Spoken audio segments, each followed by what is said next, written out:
সুপ্ৰভাত, good morning. কেনে আছে আপোনালোকে? সকলোৱে ভালে আছেনে? আমাৰ মহিলাবিলাক বেছি ষ্ট্ৰং আছে সদায়, পুৰুষবিলাক অলপ হেমেকা আৰু ঘুমুটা আৰু কম সংখ্যাত সদায় পুৰুষবিলাক পিছুৱাই থাকে। কিয় বা? যি কি নহওক, ঈশ্বৰৰ আমি একেলগে সমানে সেৱা কৰিব লাগে। পুৰুষ মহিলা সকলোৱে সমানে আগবাঢ়িব লাগে, তেতিয়া বেছি ঈশ্বৰৰ গৌৰৱ হয়, ঈশ্বৰৰ মহিমা হয়। যি কি নহওক, আহক আমি এই প্ৰভুৰ দিনত ঈশ্বৰৰ বাইকলৈ যোৱাৰ আগতে ঈশ্বৰৰ আগত মূৰ দুৱাওঁ। আমি ঈশ্বৰৰ ওচৰত প্ৰাৰ্থনা কৰোঁ। Let us pray two hour god.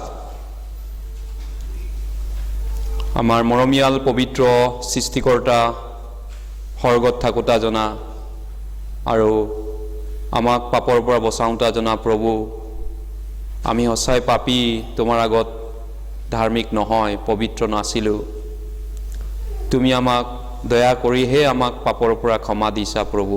আমাৰ পাপ তুমি বলা, আমাৰ পাপ তুমি লৈছা। আমাক তোমাৰ মৃত্যু আৰু ত্যাগৰ বিনিময়ত পাপৰ পৰা শুচি কৰিলা। তুমি আমাৰ আত্মাক সঁচাকৈ প্ৰেম কৰিলা প্ৰভু। ধন্যবাদ কৰিছোঁ। তুমি আমাক অনন্তকালৰ কাৰণে, ধোৱাৰ কাৰণে, পবিত্ৰ কৰাৰ কাৰণে তোমাৰ ক্ৰুচীয় মৃত্যু আৰু তাৰ পৰা বৈ যোৱা তেজেৰে। গতিকে তুমি আমাক তোমাৰ সন্তান কৰি ল'লা। এতিয়া তোমাৰ সন্তান ৰূপে আমি এই জীয়াই থকা, এই শৰীৰত থকা সময়খিনি তোমাৰ গৌৰৱৰ কাৰণে আমি কেনেকৈ জীয়াই থাকিম, তুমি আমাক সহায় কৰা। কাৰণ আমি ব্যক্তিগতভাৱে বহুত দুৰ্বল, অজ্ঞান, মূৰ্খ হয়। গতিকে তুমি আমাক আশীৰ্বাদ কৰা। তোমাৰ ভাল সন্তানৰ দৰে, ভাল খ্ৰীষ্টিয়ানৰ দৰে যেন আমি জীয়াই থাকিব পাৰোঁ প্ৰভু। যিসকল অনুপস্থিত ভাই ভনীসকলকো তুমি একেই অনুগ্ৰহ দান কৰিবা। যিসকল ভাই ভনী বেমাৰত আছে তেওঁলোকক সুস্থ কৰিবা সোনকালে, যাতে ঈশ্বৰৰ গৌৰৱ হয়, ঈশ্বৰৰ গৌৰৱৰ কাৰণে জীয়াই থাকে। যিসকলে পৰীক্ষকৰ দ্বাৰা পৰীক্ষিত হৈ আছে তেওঁলোককো অনুগ্ৰহ দান কৰিব, যাতে পৰীক্ষকক বিজয়ী হ'ব পাৰিব। তুমি আমাক সকলোকে আশীৰ্বাদ কৰক তোমাৰ অনুগ্ৰহ আৰু তোমাৰ দয়াৰ বাইকৰে, যাতে আমি তোমাৰ যি সদগুণ আমি পৰজাতিৰ আগত প্ৰকাশ কৰিব পাৰোঁ। তোমাৰ পোহৰ, তোমাৰ বাক্য আমি বিলাব পাৰোঁ আন্ধাৰত থকাবিলাকক, নৰকৰ পৰা আমি পোহৰলৈ, স্বৰ্গলৈ আনিব পাৰোঁ। আমাক অধিক আশীৰ্বাদ কৰক, আমাক সহায় কৰক। তোমাৰ আশীৰ্বাদ বিচাৰি সকলো সাধুবিলাকৰ লগত তোমাৰ অনুগ্ৰহ আৰু সহায় থাকক। বিশেষভাৱে অসমৰ, ভাৰতৰ যিমান সাধু আছে আমাক শক্তিশালী কৰক, বলৱান কৰক, যাতে আমি তোমাৰ সুবাতৰি তুমি ঘূৰি নহালৈ প্ৰচাৰ কৰি থাকিব পাৰিম। আমাক আশীৰ্বাদ কৰক। আজি প্ৰয়োজন সাপেক্ষে আমাক জীয়াই থাকিবলৈ তোমাৰ বাক্য দান কৰক। পবিত্ৰ আত্মা এই সময়ত আমাৰ লগত থাকি সহায় কৰক, লগত থাকক। এই প্ৰাৰ্থনা প্ৰভু যীশুৰ নামত কৰিছোঁ, আমেন। আহক আমি ঈশ্বৰৰ বাক্যলৈ যাওঁ। Let us open the Bible. আমি ঈশ্বৰৰ বাক্য আমি চাইছোঁ গীতমালা 144 নম্বৰ 144 Psalms, 144 নম্বৰ গীত, 144 144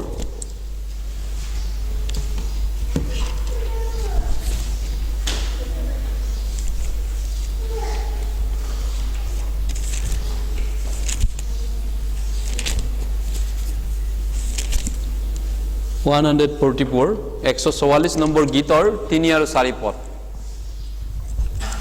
144 নম্বৰ গীতৰ 3 আৰু 4 পদ।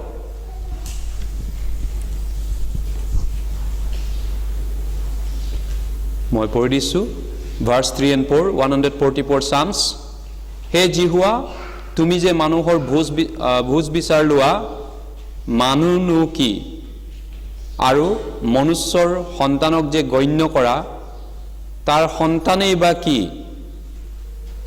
মানুহ ভাৱস্বৰূপ, তাৰ আয়ুস গুচি যোৱা ছাৰ নিচিনা। এই প্ৰভুৰ দিনত আপোনালোক সকলোকে ঈশ্বৰৰ গৃহত আকৌ এবাৰ আদৰণি জনাইছোঁ।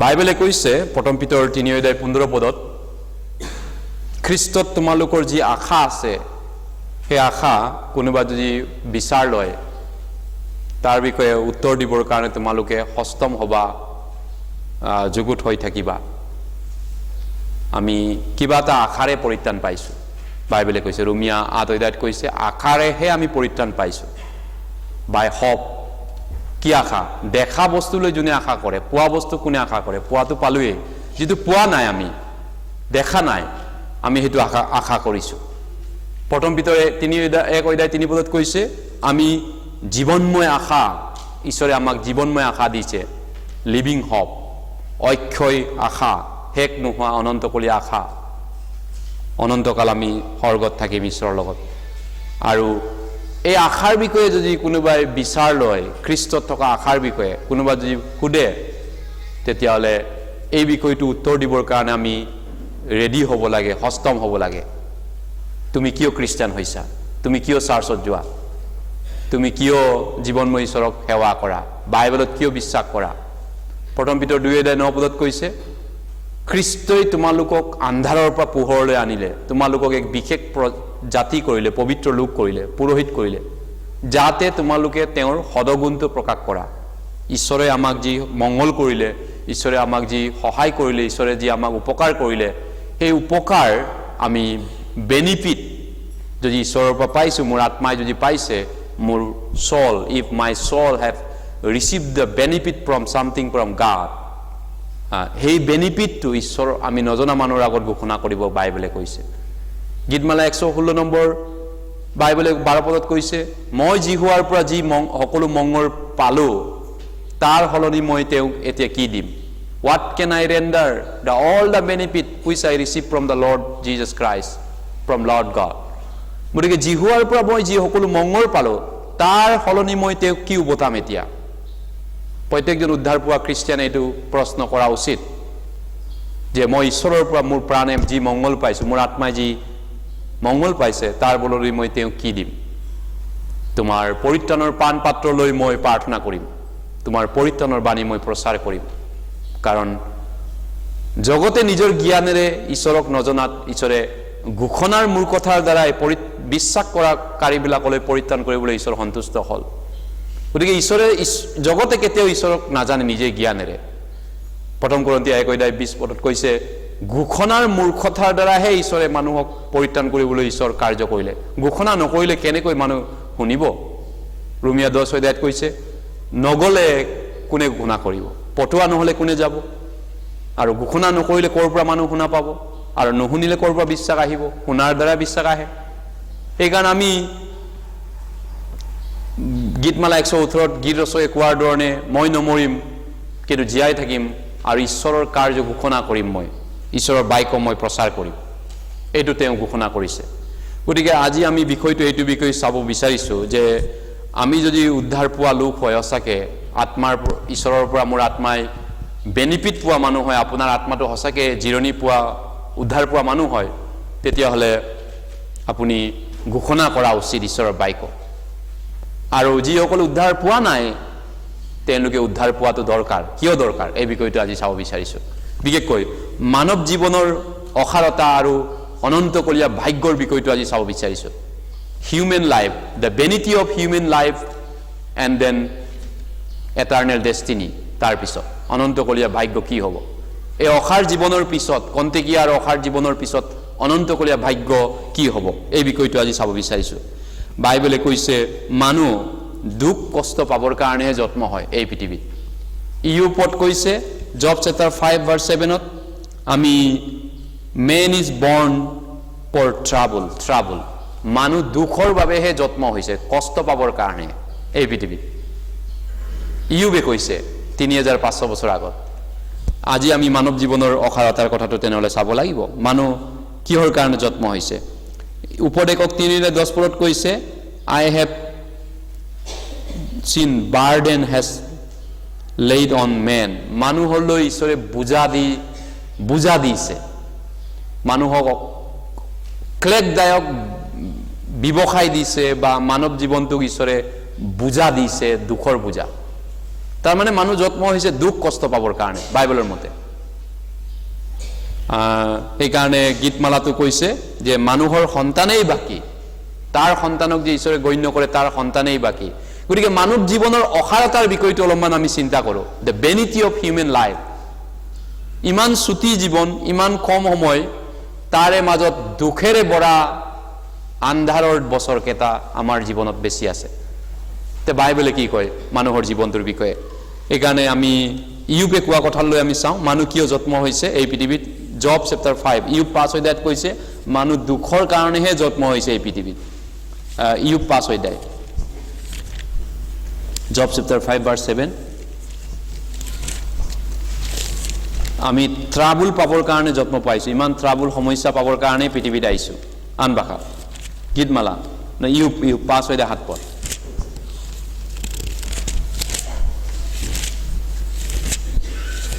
হয় আমি উদ্ধাৰ নোপোৱা মানুহক ঈশ্বৰৰ উদ্ধাৰৰ বাণী কেনেকৈ প্ৰচাৰ কৰিম জীৱনটো অসাৰ এই বিষয়টো কেনেকৈ বুজাম আৰু অনন্তকলীয়া ভাগ্যত তেওঁৰ কি হ'ব তাক কেনেকৈ আমি সমজাম নিজৰ পৰিয়াল বন্ধুবৰ্গক কেনেকৈ ঈশ্বৰৰ বাক্য কম এই বিষয়টো আমাৰ বাবে ইম্পৰ্টেণ্ট আৰু আমি উদ্ধাৰ নোপোৱা মানুহজনে নিজেও উদ্ধাৰ পাব লাগিব প্ৰথমতে কিয় উদ্ধাৰ পাব লাগিব কাৰণ অনন্তকলীয়া জেগাটো ক'ত থাকিব সেইটো বাইবেলে সুধিছে এতিয়াই 5 অধ্যায় 7 পদত কৈছে 5 verse 7 জব চেপ্টাৰ 5 verse 7 কিন্তু যেনেকৈ জুইৰ ফিৰিঙতি ওপৰলৈ যায় তেনেকৈ মানুহ দুখৰ নিমিত্তে জন্মে yes man is born for trouble জুইৰ ফিৰিঙতি যেনেকৈ ওলাই জুই দেখি ফিৰিঙতি ওলাই ওপৰলৈ যায় মানুহ বোলে পৃথিৱীত ওলাই আহিছে দুখৰ বাবে দুখ পাবৰ কাৰণে আমি এই পৃথিৱীলৈ ওলাই আহিলোঁ জন্ম হৈছোঁ হয় না গতিকে এইটো পালৰ পৰা আপুনি মানৱ জীৱনটোক কি ধৰণে ভাবে মানুহৰ জীৱনটোক বিষয়ে কি প্ৰশ্ন আপুনি কেনেকৈ বুজাব মানুহ জীৱনটোৰ দৰ্শনৰ বিষয়ে মানুহে জীৱন দৰ্শনৰ কথা কয় ফিলছফিৰ কথা কয় নহয় জানো কিন্তু বাইবেলৰ মতে ঈশ্বৰে কৈছে এনেকুৱা তেনেহ'লে কি মানুহক ঈশ্বৰে দুখ দি বেজাৰ পায়নে মানুহক ঈশ্বৰে কষ্ট দি বেজাৰ পায়নে মানুহক ঈশ্বৰে বেজাৰ দি দুখ দি ভাল পায়নে এইটো সুধিব বিচাৰিছোঁ কিন্তু বাইবেলে কৈছে ঈশ্বৰে ইচ্ছা কৰি কাকো দুখ নিদিয়ে কাকো বেজাৰ নিদিয়ে ঈশ্বৰে ইচ্ছা কৰি কোনো মানুহৰ জীৱনত দুখ কষ্ট পোৱাটো ঈশ্বৰে আশা নকৰে ইচ্ছা নকৰে বাইবেলে কৈছে এইটো জিৰিমিয়া বিলাপ যদি চাই আপুনি জিৰিমিয়া বিলাপ 3 অধ্যায়ত কৈছে তেওঁ ইচ্ছা কৰি কাকো দুখ নিদিয়ে কষ্ট নিদিয়ে জিৰিমিয়া বিলাপ 3 অধ্যায় আমি বাইবেল পঢ় কিছুমান জনাটো দৰকাৰ কাৰণ মানুহবিলাকক আমি কেতিয়াবা এই বুজাবৰ কাৰণে এইবিলাক বাইবেল পঢ়বিলাক আমি ভালকৈ জানাটো দৰকাৰ জিৰিমিয়া বিলাপ 3 অধ্যায় হয়তো আপোনাৰ নিজৰ জীৱনত প্ৰথমতে জানিব লাগিব যে কিয় এনেকুৱা হয় জীৱন কেনেকুৱা হ'ল বাইবেলৰ পৰা উত্তৰ আপুনি মই পোৱা লোক হ'ব লাগিব জিৰিমিয়াৰ আগত আছে জিৰিমিয়া বিলাপ জিৰিমিয়া আৰু জিস্কেলৰ মাজত কোনোবা প্ৰশ্ন কৰিব পাৰে যে তেনেহ'লে মোৰ জীৱনটোত কি ঈশ্বৰে ইমান দুখ দিছে কিন্তু বাইবেলে কৈছে ঈশ্বৰে মানুহক কেতিয়াও দুখ দিবলৈ ইচ্ছা নাই ঈশ্বৰে ইচ্ছা কৰি কাকো দুখ নিদিয়ে বেজাৰ নিদিয়ে জেৰেমায়া লেমেণ্টেশ্যন ইংৰাজী lamentation chapter 3 verse 33 lamentation chapter 3 verse 33 Jeremiah 3 অধ্যায় বিলাপ 3 অধ্যায় 33 পদ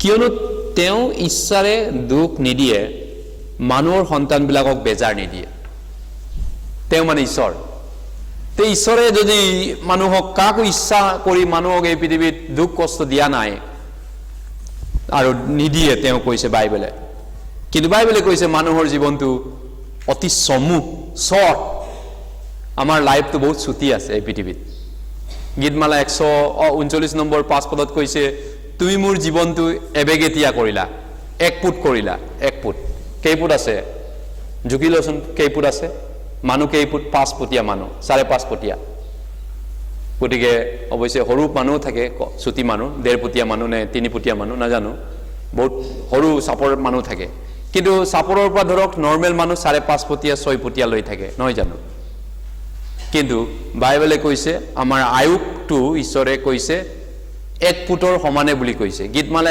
39 নম্বৰ দাউদ ৰজা যেতিয়া এই বাইবেল পত্ৰটো লিখিছিলে 3500 বছৰ আগত 3000 বছৰ আগত প্ৰায় 3000 বছৰত তেওঁ আগত কৈছে যে আমাৰ আয়ুসটো বোলে এক বেগেতিয়া মাত্ৰ, বহুত চুটি আছে। আৰু 3500 বছৰ আগত ঈশ্বৰৰ লোক মুচিয়ে কৈছে আমাৰ আয়ুসৰ পৰিমাণটো 3 × 10 বছৰ, বল টকাৰ নিমিত্তে 4 × বছৰ, তথাপি সেইবোৰ গৰ্বৰ বস্তুবোৰ কেৱল পৰিশ্ৰমজনক আৰু অসাৰ, কিয়নো আমি বেগাই দুখাই যাওঁ আৰু সেইবোৰ উৰি যায়। জীৱন দৰ্শনৰ বিষয়টো কি ভাবে? জীৱনটোৰ বিষয়ে আপোনাৰ ফিলচফি কি আছে, দৰ্শন কি আছে, কেনেকুৱা দৰ্শন আছে এই জীৱনটোৰ বিষয়ে, মানুহৰ জীৱনটোৰ বিষয়ে? ঈশ্বৰৰ লোকে কৈছে আমাৰ আয়ুসটো 3 × 10 বছৰ। যদিও মানুহ কেতিয়াবা 90 বছৰো জীয়াই থাকে, কোনোবাই হয়তো মেক্সিমাম 100 বছৰ জীয়াই থকা মানুহ পাব, কিন্তু গড় হিচাপত লাইফ স্পেনটো কিমান মানৱ জীৱনৰ এই বিশ্বত? চাইনিজে হওক, জাপানিজে হওক, আমেৰিকানে হওক, ইণ্ডিয়ানে হওক, যোন জাতিৰে মানুহ নহওক, এভাৰেজ যিটো লাইফ স্পেন মানৱ জীৱনৰ যিটো আয়ুসৰ যিটো সীমা বাইবেলৰ মতে 3 × 10 বছৰ, 1 × 2 × 3 × 3 × 10 বছৰ মানে 70 বছৰ। 70 বছৰ আৰু অলপ বল থকাবিলাক 80 বছৰ থাকিব পাৰে। বাইবেলে কোৱা কথাটো একুৰেটলি মিলা আছে। যদিও 3500 বছৰ আগত বাইবেলত লিখিছে এই পদটো মুচিয়ে ঈশ্বৰৰ লোকে যে আমাৰ আয়ুসৰ পৰিমাণ 3 × 10 বছৰ, আজি মানুহে সেই কথা হয়তো বহুত ফিলচফি জনা মানুহবিলাকে হয়তো জীৱনটোৰ দৰ্শন থকা মানুহবিলাকে বুজি নাপাব যে বাইবেল কেনেকৈ 3500 বছৰ আগত আমাৰ আয়ুসটোৰ বিষয়ে একুৰেট হিচাপ দিছে।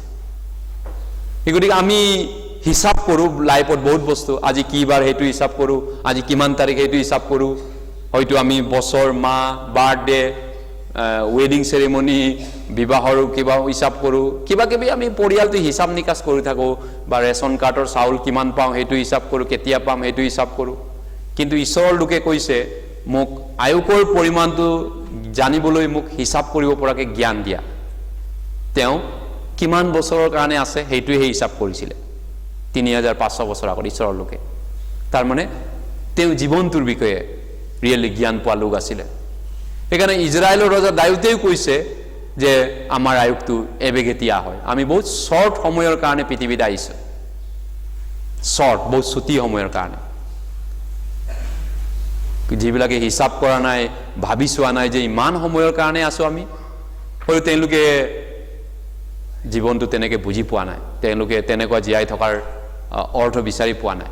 যদি চুটি বুলি গম পায়, কম সময়ৰ কাৰণে বুলি গম পায়, নিশ্চয় ইয়াৰ পৰিত্ৰাণৰ ৰাস্তা বিচাৰিব। ইয়াৰ পৰা বাচিম কেনেকৈ, অমৰ হ'ম কেনেকৈ, জীয়াই থাকিম কেনেকৈ, 70 বছৰৰ পিছতো অমৰ হ'ম কেনেকৈ, নহয় জানো? এই ধৰণে যেনে গীতমালাত 90টো চাব লাগিব, আমাৰ মুখস্থ পদ গীতমালা 90:10টোত কি কৈছে? মুচিয়ে 3500 বছৰ আগত কৈছে জীৱনৰ দৰ্শনটো তেওঁ এনেকৈ উল্লেখ কৰিছে, লাইফ ফিলচফি, জীৱন দৰ্শন মাত্ৰ 3 × 10 বছৰ কৈছে তেওঁ। এনে স্থলত এই জীৱনটো হেৰুৱালে কি পামগে? 3 × 10 বছৰ জীৱনটো বা 80 বছৰ জীৱনটো হেৰুৱাৰ পিছত কি পাম আমি, উভতাই কি পামগে? 90 অধ্যায় 10 পদ, 3 × গীতমালা 90 অধ্যায় 10 পদ।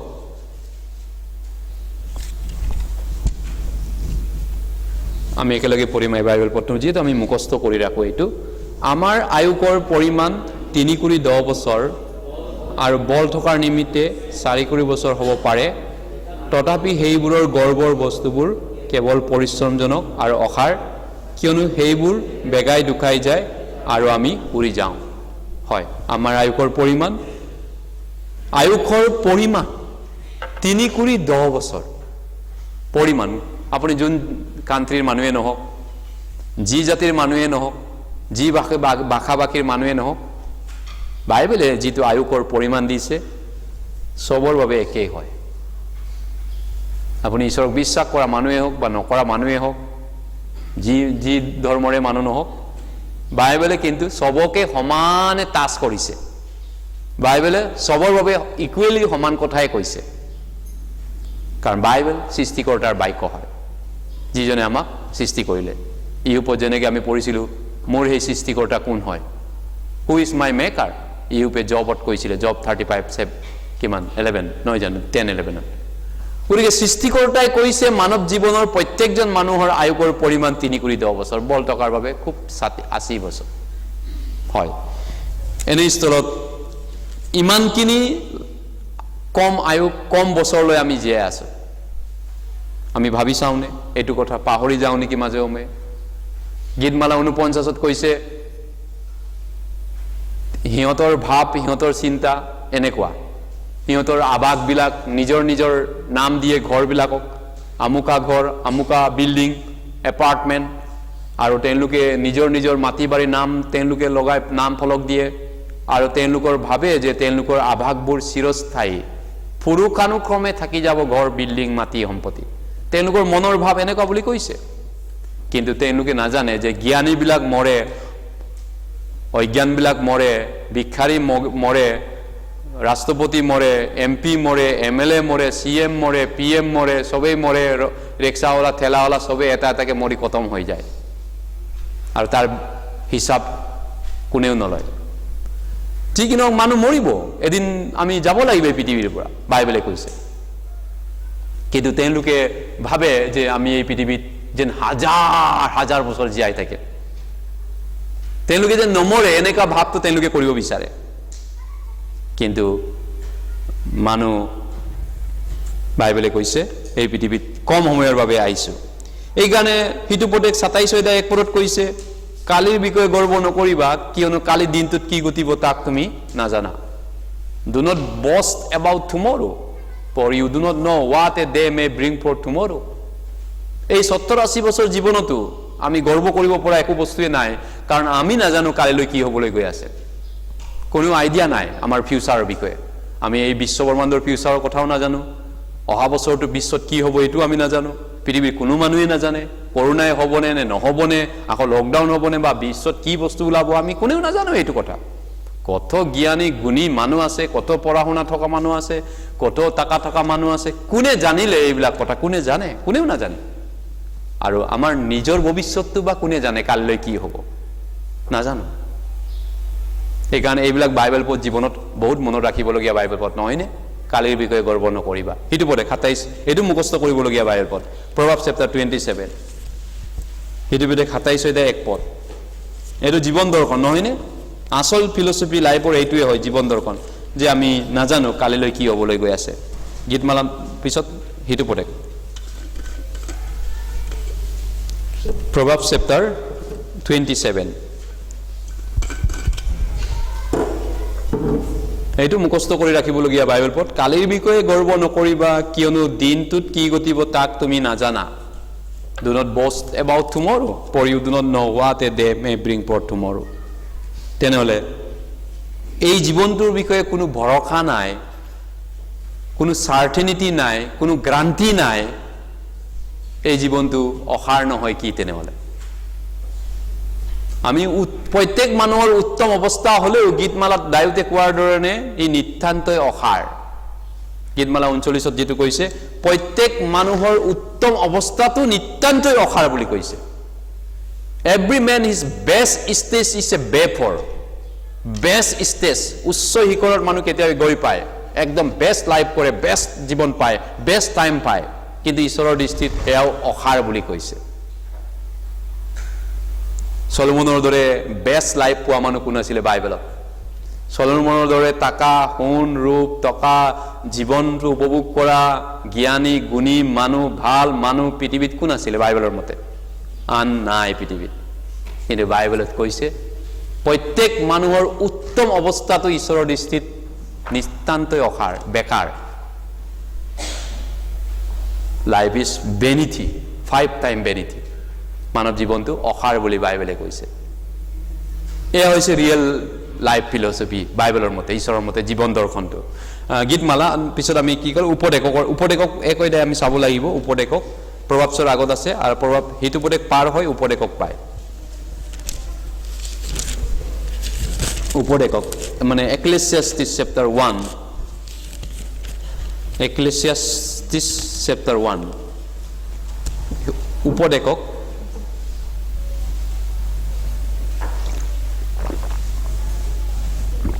উপদেশ একৈদাই 2:1 উপদেশক চেপ্টাৰ 1 ভাৰ্স 2 and 3 2 আৰু 3 পদ উপদেশকে কৈছে অসাৰৰ অসাৰ অসাৰ অসাৰ সকলোৱে অসাৰ মানুহে সূৰ্যৰ তলত যি পৰিশ্ৰমত পৰিশ্ৰান্ত হয় তাৰ সেই সকলো পৰিশ্ৰমত তাৰ কি love life is vanity full of vanity জীৱনটো অসাৰ তেনেহলে কিয় অসাৰ এইটো আপুনি জানিছেনে why life is become vanity do you know that we have to know আমি জনা উচিত যে বাইবেলে কৈছে জীৱনটো অসাৰ বুলি কৈছে গুণী হক মৰিব ৰাষ্ট্ৰপতি মৰে ভিক্ষাৰী মৰে হাইটিক মৰে সাংবাদিক মৰে ৰেক্সাওলা মৰে ঠেলাওলা মৰে একেখন শ্মশানতে যায় একেলগে থাকে একেলগে ধুলি হৈ ধুলিৰ পৰা আহে ধুলিৰ লগত একেলগে সবে যায় নাটকটো হলে 87 বছৰ অলপ ভাউটো কেই বছৰমান নাটক কৰিবলগীয়া হয় বিভিন্ন পাৰ্ট প্লে কৰিবলগীয়া হয় কিন্তু এই 87 বছৰ নাটক শেষ হলে সিএম পিএম বুলি নাই সবে একেখন শ্মশানত একে মাটিতে যায়গে বাইবেলৰ মতে আৰু সূৰ্যৰ তলত জুনে যি পৰিশ্ৰম কৰিলে একো লাভ নাই পিএমৰ পৰিশ্ৰম কৰক সিএমৰ কৰক ৰেক্সাওলাৰ কৰক বডিগাৰ্ডৰ কৰক যিয়ে নকৰক শ্মশানটো হলে মাটিত হলে একেলগে যাব লাগিব চিতাভস্মটো একেলগে একে টাইপৰে হ'ব সবৰে বাইবেলৰ মতে লাইফ ফিলসফিটো কিন্তু আমি 70-80 বছৰত বহুতখিনি অভিনয় বা নাটক মানুহে ভাও এক্টিং কৰিবলগীয়া হয় বিভিন্ন পাৰ্ট ল'বলগীয়া হয়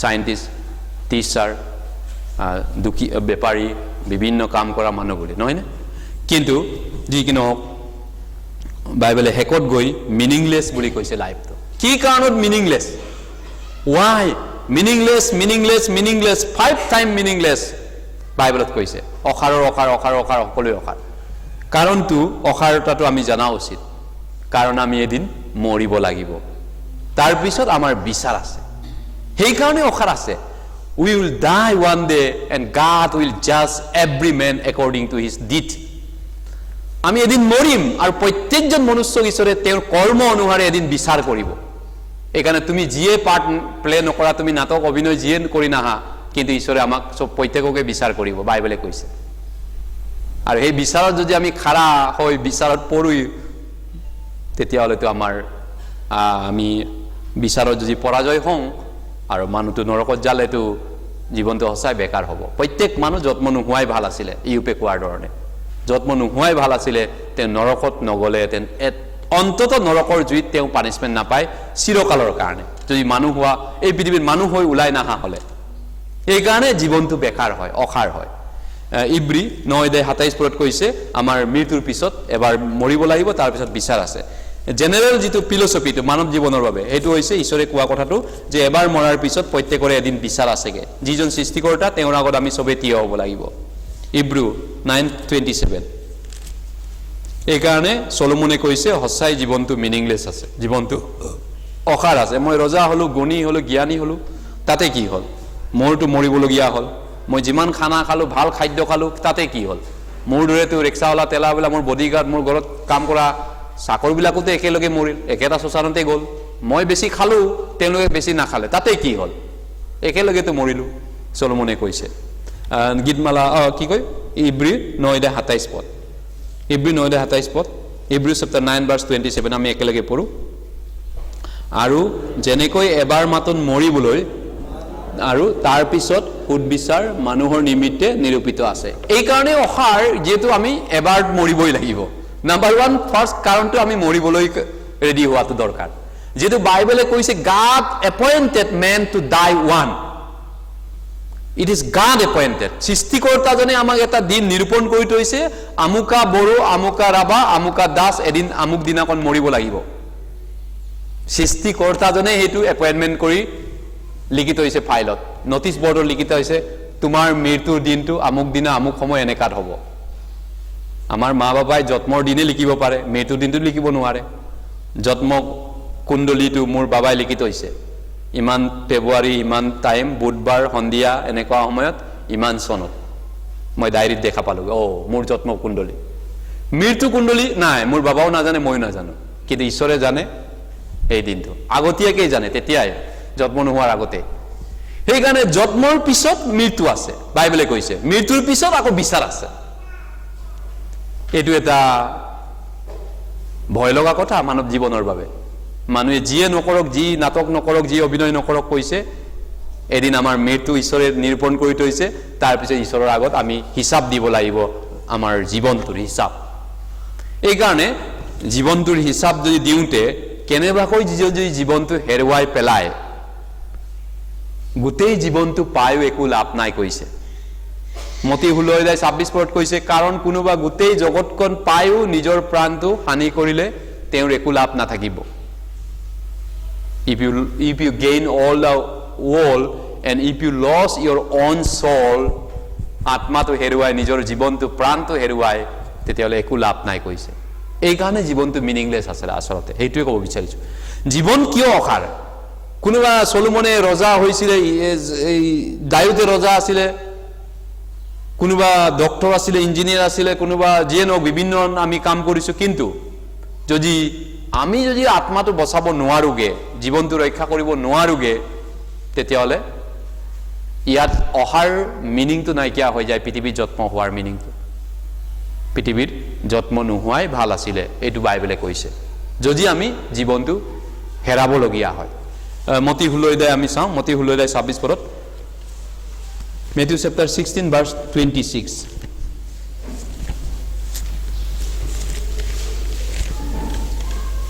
মতি 16:26 পদ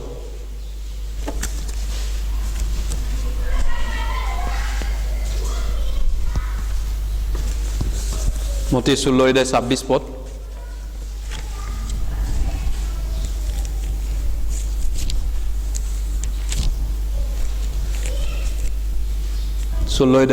পদ আহক আমি পঢ়িম একেলগে কাৰণ কোনো মানুহে গোটেইখন জগত পায়ো যদি নিজৰ প্ৰাণৰ হানি কৰে তেন্তে তেওঁৰ কি লাভ আৰু মানুহে নিজৰ প্ৰাণৰ হলনি বা কি দিব গোটেইখন জগত 70-80 বছৰত গোটেইখন জগত যি নাও গোটেই বিশ্বটো জয় কৰিলেও 70 বছৰৰ কাৰণে কোনোবা গলৰ ৰজা হল 70 বছৰ গোটেই বিশ্ব ৰজা বা 80 বছৰে পালে ৰজা আলেকজাণ্ডাৰৰ এটা কথা কিন্তু নিজৰ জীৱনটো নাথাকিলে নিজৰ প্ৰাণটো হানি কৰিলে নৰকত গল জিন্দা জুইত নৰকৰ জুইত জমৰ যাতনা খাবলৈ আন ভাষাত জাগতিক ভাষাত ক'বলৈ হলে 70 বছৰ ৰজা হল অনন্তকালৰ কাৰণে নৰকৰ জুইত পুৰিবলৈ গল কি বেনিফিট থাকিল এই 70 বছৰ ৰাজত্ব হোৱাৰ কিবা চিনচাপ থাকিবনে জ্বলাই দিয়াৰ পিছত একো চিনচাপ নাই কিন্তু চিনচাপ থাকিব অমৰ কালত নৰকত জুইত এই কাৰণে জীৱনটো অসাৰ বুলি কৈছে হেতু পালৰ পৰা life is vanity vanity vanity vanity of vanity এই বিষয়টো আজি আমি এতিয়ালৈকে চাই আছো এতিয়া নিজৰ প্ৰাণটো বচোৱাটো বহুত ইম্পৰ্টেন্ট নিজৰ আত্মা বচোৱাটো বহুত ইম্পৰ্টেন্ট আৰু নিজে বচোৱাৰ পিছত আপোনাৰ পৰিয়াল মোৰ পৰিয়াল মা বাপা আত্মীয় স্বজন বন্ধু বান্ধৱৰ আত্মাবিলাক বচোৱাটো সেকেন্ড ইম্পৰ্টেন্ট ফাৰ্স্ট নিজৰটো বেলেগৰ বিলাকক বচোৱাটো নিজৰ ফ্যামিলি নিজৰ বন্ধু আত্মীয় কাৰণ জীৱনটো অসাৰ তেওঁলোক যিয়ে নকৰক অসাৰ বেকাৰ লাইফ ফিলসফিৰ মতে এতিয়া আমি চাওঁ মানুহৰ আত্মাৰ বিষয় কি ভাবে এটাতো জীৱনটো অসাৰ কন্তেকিয়া জীৱনটো নহয়নে এই জীৱনটো মানৱ human life is very short বহুত কন্তেকিয়া হিউম্যান লাইফ মানে আমাৰ মাংসৰ জীৱনটো বডি লাইফটো মানসিক জীৱনটো শৰীৰৰ জীৱনটো 70-80 বছৰ আৰু এটো সোনকালে শেষ হৈ যায় আৰু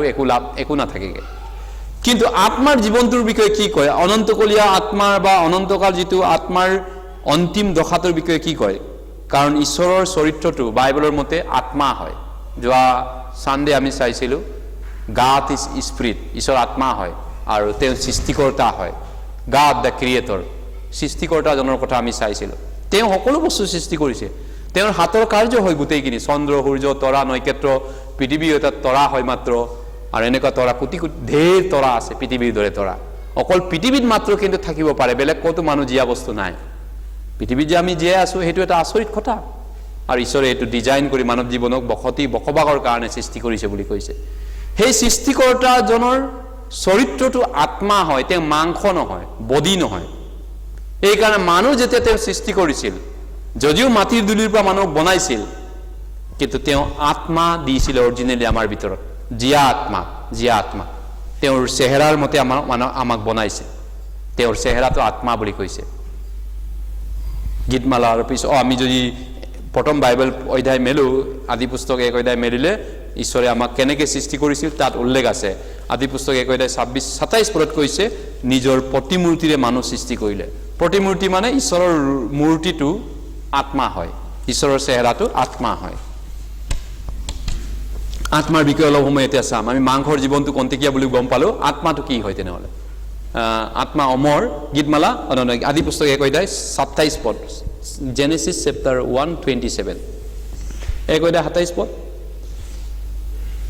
তাতে ঈশ্বৰে নিজৰ প্ৰতিমূৰ্তিৰে মানুহ সৃষ্টি কৰিলে ঈশ্বৰৰ প্ৰতিমূৰ্তিৰে তাক সৃষ্টি কৰিলে তেওঁ পুৰুষ আৰু স্ত্ৰী কৰি হিবিলাকক সৃষ্টি কৰিলে ঈশ্বৰৰ প্ৰতিমূৰ্তিৰে মানুহ সৃষ্টি কৰিলে ঈশ্বৰৰ প্ৰতিমূৰ্তি দেখিছেনে ঈশ্বৰৰ মূৰ্তি চেহেৰা আমি যোৱাবাৰ চাইছিলো ঈশ্বৰ আত্মা হয় আত্মাৰ আমাৰ দৰে হাড় আৰু মাংস নাথাকে লোক 24:39 পদত যীশুৱে কৈছে আত্মাৰ হাড় আৰু মাংস নাথাকে আত্মা ঈশ্বৰ হয় এনে ঈশ্বৰে আমাক হাড় আৰু মাংসৰে বনাই পিনি তেওঁৰ আত্মা ভিতৰত গঠন কৰিছে তেওঁৰ আত্মা মোৰ ভিতৰত আছে এইকাৰণে জকৰিয়া 12:1 পদত কৈছে সৃষ্টিকৰ্তাজনে মানুহৰ অন্তৰত আত্মা গঠন কৰিছে ভিতৰত God formed spirit inside my heart মোৰ অন্তৰকণৰ ভিতৰত ঈশ্বৰৰ আত্মাটো বহাই দিছে ঈশ্বৰৰ আত্মা মোৰ ভিতৰত অন্তৰৰ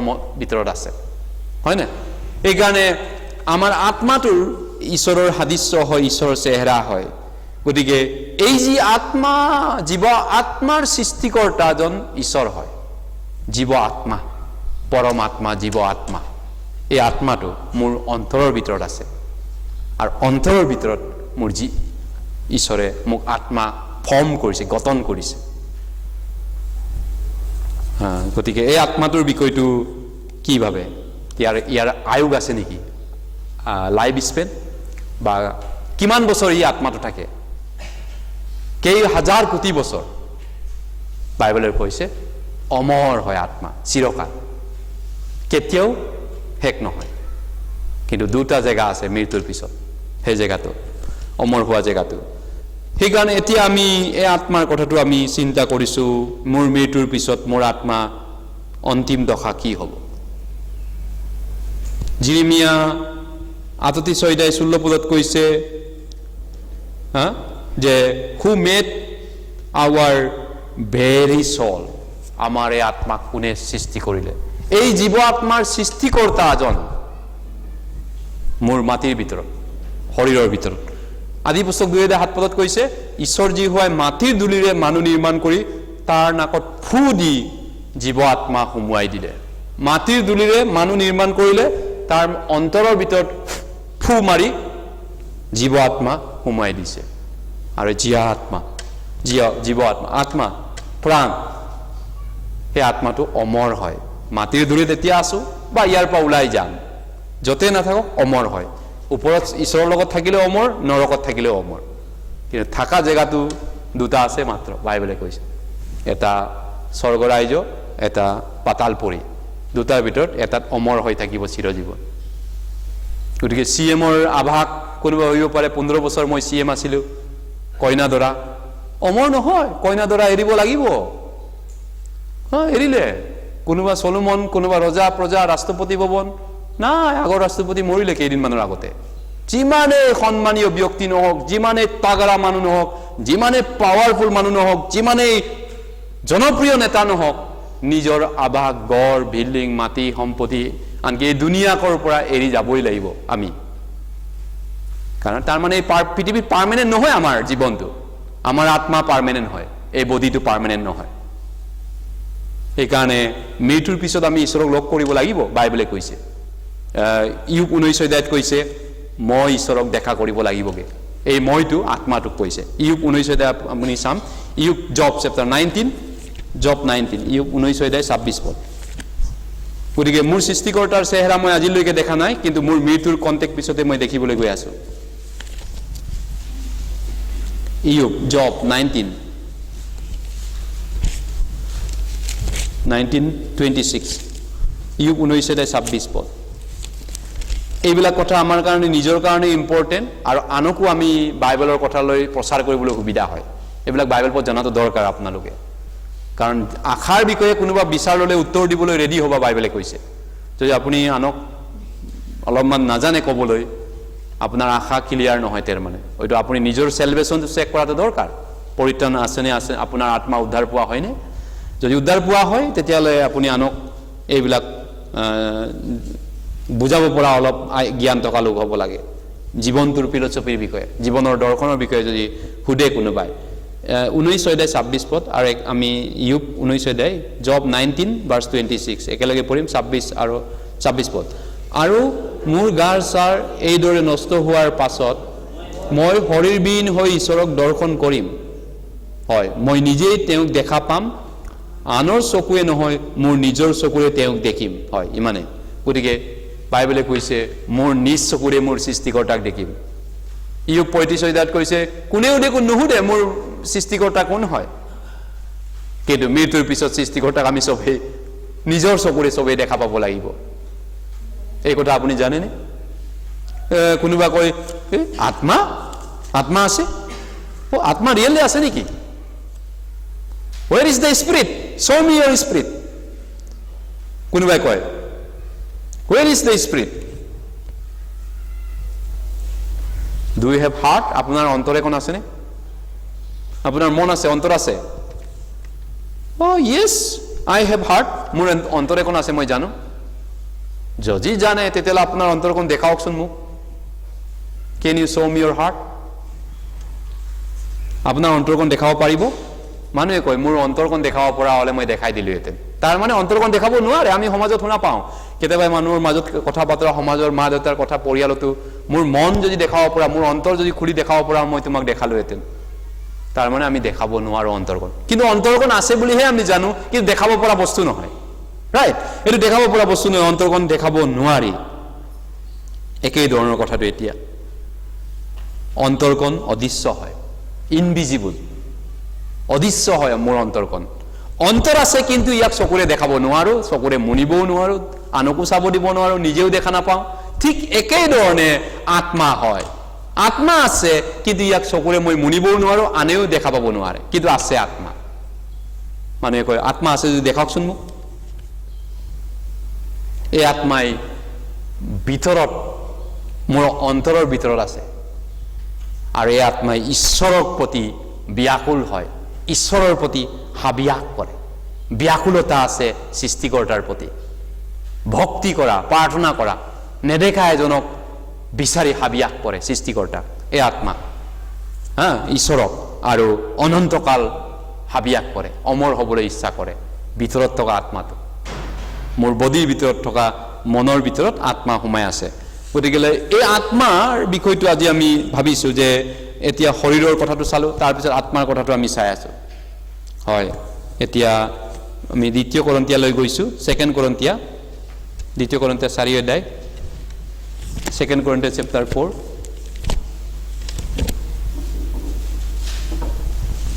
দ্বিতীয় কৰিন্থিয়া 4 অধ্যায়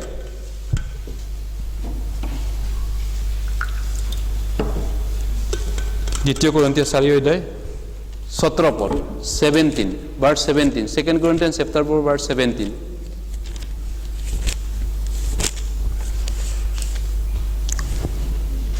4:17 আহক আমি একেলগে পঢ়িম এটো মুখস্থ কৰিবলগীয়া বাইবেল পদ দৃশ্য বস্তু অলপ দিনীয়া কিন্তু অদৃশ্য বস্তু অনন্তকলীয়া গতিকে আপোনাৰ দেখা পোৱা বডিটো 70-80 বছৰ বুলি ঈশ্বৰে কৈছে আমাৰ বডি আমাৰ মাংসটো 70-80 বছৰ অলপ দিনীয়া মানে 70-80 ইয়াৰ্স কিন্তু আমাৰ অন্তৰত থকা আত্মা অনন্তকলীয়া হয় my soul my spirit lives forever but my body is temporary visible দৃশ্য বস্তু মানে এই বডিটো দেখা পায় নহয় জানো আমাৰ বডিটো দৃশ্য বস্তু অলপ দিনীয়া আমাৰ চেহেৰাটো বডিটো মাংসটো কিন্তু দেখা নোপোৱা অদৃশ্য বস্তু ভিতৰত থকা আত্মাটো অনন্তকলীয়া অমৰকলীয়া হয় না আত্মা অমৰকলীয়া এনে স্তৰত এতিয়া আপুনি মই এই বিষয়টো লৈ কেনেকৈ আমি বুজি পাম যে আত্মা অনন্তকাল থাকে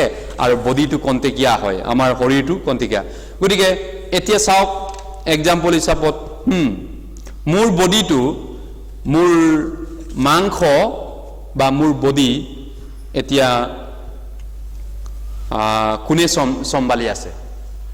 মোৰ বডিটো কোনে চলাই আছে? মোৰ মাংসটো, মোৰ বডিটো কোনে চলায়? মোৰ ভিতৰৰ মনটোৱে নচলায় নে? মোৰ মনে যদি কয় আজি চাৰ্চত যাম, আমি আহিছোৱে, আজি চাৰ্চত যাব লাগে, মই যাম, হয়তো আপোনালোকে আহিছে।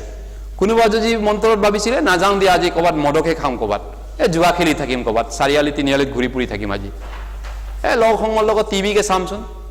অন্তৰে যি কয় তেওঁলোকে সেইটোৱে পালন কৰে।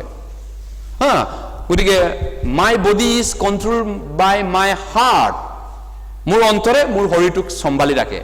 যদি কয় I want to steal this cup, মই এই কাপটো চুৰি কৰিম, এইটো বস্তু প্লাক্সটো মই চুৰ কৰিম, হয়নে? মই যদি চুৰ কৰিম বুলি ভাবিছোঁ, মোৰ অন্তৰে ভাবিলে মোৰ বডিয়ে এইটো কৰিব। মোৰ বডিটোক কোনে কণ্ট্ৰল কৰে? মোৰ অন্তৰে। কিন্তু আকৌ মোৰ অন্তৰখনক কোনোবা এজনে কণ্ট্ৰল কৰা মানুহ এটা আছে। আকৌ মোৰ মনটোক কোনোবাই চম্ভালে, মোৰ বিবেকে।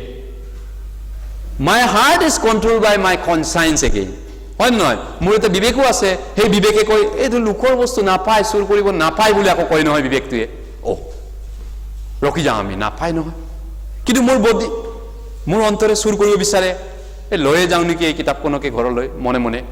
মোৰ অন্তৰে কয়, অন্তৰে ক'লে হাতখনত লৈয়ে বেগত ভৰাই দিলে। এক্সাম্পল, অন্তৰে কোৱাৰ কাৰণে হাতটো লৰি গ'ল বডিটোক অন্তৰখনে কণ্ট্ৰল কৰিছে। বডিটো, মোৰ শৰীৰটোক মোৰ মনে কণ্ট্ৰল কৰে। My heart control my body. কিন্তু মোৰ অন্তৰখন আকৌ কোনে কণ্ট্ৰল কৰে? মোৰ অন্তৰখন আকৌ বিবেক এটা আছে নহয়, এই লোকৰ বস্তু নাপায়, কিয় লৈছা? মোৰ অন্তৰখনৰ মোৰ বিবেকটো আকৌ মোক কণ্ট্ৰল কৰে, নিয়ন্ত্ৰণ কৰি আছে, নহয় জানো? গতিকে এতিয়া আমাৰ বডিটোৰ কথাটো চাওঁতে এই বডি আৰু মাংস আৰু আত্মাৰ কথাটো আমি চাই আছো। কোনটো বেছি ইম্পৰ্টেণ্ট আপুনি ভাবি চাওক, নিজে কওক। আমি সুধিব পাৰোঁ মানুহক, কোনটো আপোনাৰ মতে কোনটো বেছি ইম্পৰ্টেণ্ট? বডিটো টেম্পৰাৰী, অলপ দিনীয়া। কিমান অলপ দিন? মানে 70 বা 80 বছৰ। আত্মা অনন্তকলীয়া। ইয়াত কৈছে অদৃশ্য বস্তু অনন্তকলীয়া, চিৰকাল থাকে, চিৰকাল অমৰকলীয়া। গতিকে লৈ কোনটো ইম্পৰ্টেণ্ট, বডি অৰ স্পিৰিট? আত্মাটো নে শৰীৰটো? আপোনাক বাওঁৱেও টানিছে, সোঁৱেও টানিছে, চবফালে টানি আছে। এই জগতৰ মায়া মোহ, খাবলৈ ভাল, চাবলৈ ভাল, ধুনীয়া বস্তু, হয় নহয়? জীৱনকালৰ গৰ্ব, মাংসৰ অভিলাষ, চকৰ অভিলাষ, এইবিলাক বস্তু টানি আছে, মাংসই টানে। কিন্তু এই মাংসটো যিমান টানিলেও যিমান হ'লেও ই 70 বা 80 বছৰে থাকে, টেম্পৰাৰী হয়। কিন্তু আত্মাৰ ইচ্ছাটো অনন্তকাল থাকিব। আত্মাই অনন্তকাল বিচাৰে, আত্মাই অনন্ত হয়। গতিকে কোনটো ইম্পৰ্টেণ্ট? গতিকে আমাৰ বডিটো হয়তো 70-80 বছৰমান মাত্ৰ জীয়াই থাকিব, তাৰপিছত আমাৰ আত্মা অনন্তকাল জীয়াই থাকিব। হয়, অনন্তকাল জীয়াই থাকে, চিৰকাল হ'ব বিচাৰে। এনে স্থলত এতিয়া দৃশ্য বস্তুটো কন্তেকীয়া, অদৃশ্য বস্তু অনন্তকলীয়া। গতিকে মোৰ ভিতৰত মোৰ মাংসটো দৃশ্য হয়, মাই প্লেচ ইজ ভিজিবল। কিন্তু এইটো অদৃশ্য নহয়, দৃশ্যমান হয়, কিন্তু এইটো টেম্পৰাৰী হয়, কন্তেকীয়া হয়। কিন্তু অদৃশ্য বস্তু মোৰ ভিতৰত থকা আত্মাটো অমৰ হয়। মোৰ আত্মা, মাই সোল, মাই স্পিৰিট, মোৰ অন্তৰকণ, মোৰ আত্মাটো, মোৰ প্ৰাণটো অমৰ হয়, চিৰকাল হয়। মোৰ শৰীৰটো দেখা পায় কিন্তু কন্তেকীয়া হয়। কিন্তু মোৰ অন্তৰকণ দেখা নাপায়, মোৰ প্ৰাণ দেখা নাপায়, মোৰ আত্মা দেখা নাপায়, মোৰ অন্তৰকণ দেখা নাপায়, ই অমৰ হয় মোৰ অন্তৰকণ। এইকাৰণে আমি কওঁ তোমাৰ লগত মই আজীৱন থাকিব বিচাৰোঁ। মোৰ অন্তৰৰ ইচ্ছা, মোৰ প্ৰাণৰ ইচ্ছা এইটো। মোৰ শৰীৰে কিন্তু এই দুদিনীয়া বস্তুৰ প্ৰতি হাবিলাস কৰে, এই জগতৰ দুইদিনীয়া মায়াজালত ফচিব বিচাৰে। কিন্তু মোৰ আত্মাই অমৰ হ'ব বিচাৰে, হয় নে নহয়? মোৰ আত্মাই অমৰ কাল পবিত্ৰ বস্তু বিচাৰিছে, চিৰকাল বস্তু বিচাৰিছে। কিন্তু মোৰ মাংসই এই মায়াজালত ফচিব বিচাৰে। কি কৰিম এতিয়া? কি কৰিম? মায়াজালত ফচিব বিচাৰিছে, সোঁৱেও টানিছে, বাওঁৱেও টানিছে। এই মায়াজালে চাৰিওফালৰ পৰা ভেৰি ধৰিছে মোক। কিন্তু মোৰ আত্মাই অমৰ হ'ব বিচাৰিছে, পবিত্ৰ বস্তু বিচাৰিছে।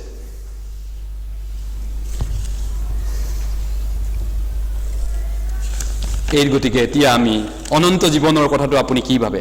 অনন্তকাল জীয়াই থকাৰ ইচ্ছাটো আপোনাৰ কি বুলি ভাবে? আমি চাওঁ যোহন 17 অধ্যায় 3 পদ। এই কাৰণে আমি এইটো অমৰ হোৱা ৰাস্তাটো বাইবেলত আছে, আমি বিচাৰিলে পাব পাৰে অমৰ হোৱা ৰাস্তাটো। যোহন 17 অধ্যায় 3 পদ, John chapter 17 verse 3।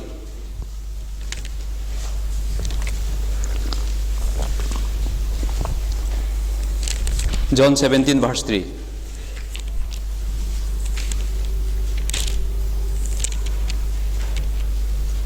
17 অধ্যায় 3 পদ আমি যোহন আমি উলিয়াইছো, একেলগে পঢ়িছো। আৰু একমাত্ৰ হয়তো ঈশ্বৰ যি তোমাক আৰু তুমি পঠোৱা যীশুখ্ৰীষ্টক জনা, এই অনন্ত জীৱন। গতিকে অনন্ত জীৱন কেনেকৈ পায়? মোৰ আত্মাই অমৰ হ'ব বিচাৰিছে, মই স্বৰ্গত যাব বিচাৰিছো। স্বৰ্গত কেনেকৈ যাম এতিয়া? ইয়াত কৈছে জানিলে পাব পাৰে, জানিলে। If you know only the true God and the Jesus Christ whom he sent, how to gain eternal life? অনন্ত জীৱন ভাবে কিছুমানে গোটেই জীৱন মই দাড়ি উৰি চুলি পকি যোৱাকে কিবা এটা কৰ্ম কৰিলে পাম বুলি। মোৰ দাড়ি উৰি পকি যোৱাকে মই বহিম, ক'ৰবাত যাম, আৰাধনা কৰিম, মই অনন্ত জীৱন পাম। No, you have to know something. জানাৰ যোগেদি পায়, জানিব লাগিব কিবা এটা। কাক? একমাত্ৰ সত্য ঈশ্বৰক শুদ্ধকে জানিব লাগিব, কাৰেক্টলি জানিব লাগিব। সেইকাৰণে আমি এই বাইবেলছটো ঈশ্বৰে আমাক দিছে। এইকাৰণে আমি বাইবেল ছেমিনাৰত অন্তত 4টা দিনলৈকে 4টা ক্লাছলৈকে একমাত্ৰ সত্য ঈশ্বৰৰ প্ৰমাণ, তথ্য আৰু তেওঁৰ পবিত্ৰতা, তেওঁৰ বিশ্বস্ততা, তেওঁৰ সত্যতা, তেওঁৰ বিচাৰ, দ্বন্দ্ব, পানিছমেণ্টৰ ইত্যাদিৰ কথা আমি ইমান চিঞৰি বাইবেল ছেমিনাৰ পাতি থাকোঁ। কাৰণ একমাত্ৰ সত্য ঈশ্বৰক নজনাকৈ আপুনি যীশুক জনাটো অসম্ভৱ আছে। সেইকাৰণে বাইবেল ছেমিনাৰ হ'লে আপুনি আহিব, নহাকৈ নাথাকিব। একেটা বস্তুৱে দেখাই থাকে, কিমান চাম, কিমান শুনিম, কিছুমানে কয়। আপোনাৰ একেটাই বাবা আছে, মা আছে, আপুনি বদলি হোৱা বিচাৰে নেকি? বেলেগ বেলেগ মা বাবা লাগে নেকি ঘৰত? সৃষ্টিকৰ্তা এজনেই হয়, তেওঁৰ বাইবেলৰ একনেই হয়।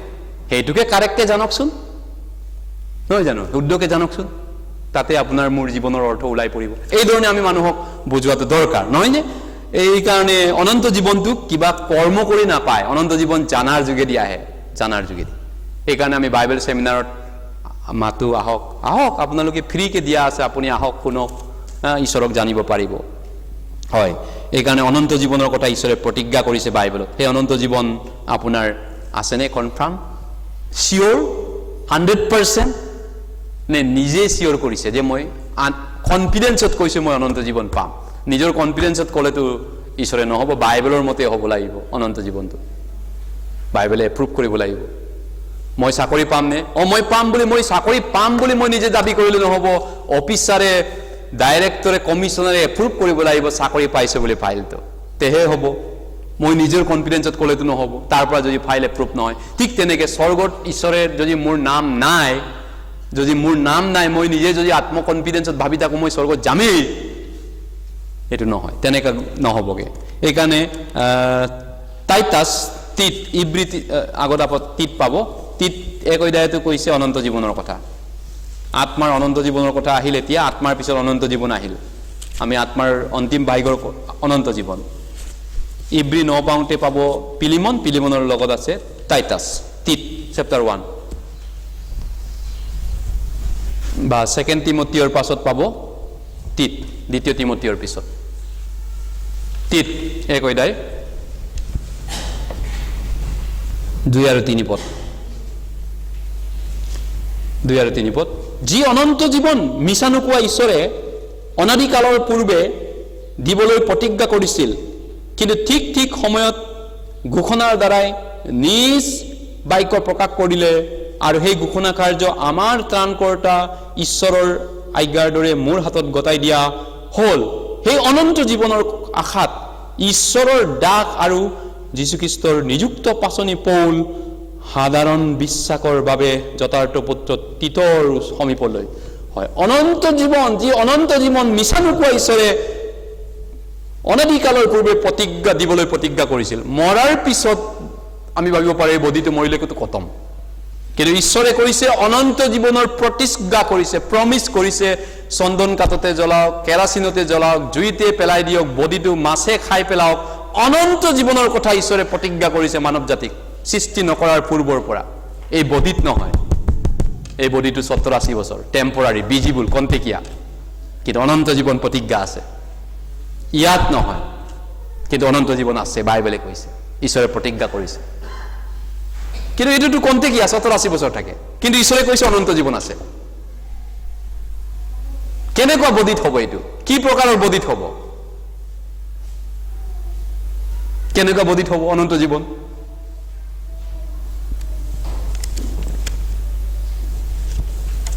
বাইবেলে কৈছে যে যিটো ৰোৱা হ'ব সেইটো নেচাৰেল বডি, পাৰ্থিৱ দেহা আছে, স্বৰ্গীয় দেহা আছে, স্পিৰিচুৱেল বডি। এইটো বৰ্তমান পাৰ্থিৱ ফিজিকেল বডি, এইটো বৰ্তমান মাটিত পেলাই দিয়া হ'ব। বা যেনেকৈ আম হওক, জাম হওক, আম গুটি খাওঁ, জাম গুটি খাওঁ, আমি খাই পিনি মাটিত পেলাই থৈ দিওঁ, সেইটো পাৰ্থিৱ, গেলি যায়, পচি যায়। আৰু যি গুটি ৰুইছা সি নমৰিলে নগজে, সি মৰিলে আমৰ গুটি ফালি পিনি, কঁঠাল গুটি ফালি পিনি মাটিত মৰি যায়, নতুন কঁঠাল গছ এটা উঠেগে। এটা সৰু কঁঠাল গছতে যদি সেইটো ঈশ্বৰে পাৱাৰ আছে, সৰু কঁঠাল গুটি এটা আমি খাওঁ, সেইটো যদি মৰি পিনি ফালি পিনি ধুনীয়া কঁঠাল গুটি এটা উঠি প্ৰকাণ্ড ধুনীয়া কঁঠাল এটা হয়গে, ইমান ঈশ্বৰে বনোৱা, হাদিশ্বৰে বনোৱা এই মাটিৰ দেহাৰ ভিতৰত থকা আত্মাটো মৰিলে পুতি পেলালে খতম হৈ যাবনে? মাটি হৈ গ'ল, তাৰ পৰা আৰু গজিব নোৱাৰিবনে? আকৌ উঠিব নোৱাৰিবনে কিবা এটা? ঈশ্বৰে কৈছে অনন্ত জীৱন মই প্ৰমিছ কৰিছোঁ। যদি সৰু এটা কঁঠাল গুটিয়ে যদি তেনেকুৱা হ'ব পাৰে, সৰু আমৰ গুটি এটা যদি তেনেকুৱা হ'ব পাৰে, ইমান মূল্যৱান বিশ্বটো শাসন কৰা মানৱ জাতিক যি এৰোপ্লেন বনাব দিছে, জ্ঞান বিদ্যা দিছে, এৰোপ্লেন উৰিব পাৰিছে, গোটেই পৃথিৱীক চলাব পৰা সেই মনুষ্যক জানো শ্মশানত পুতি পেলালে, মাটিত জ্বলাই দিলে বোলে তাৰ পৰা আকৌ গজিব নোৱাৰিবগৈনে? সি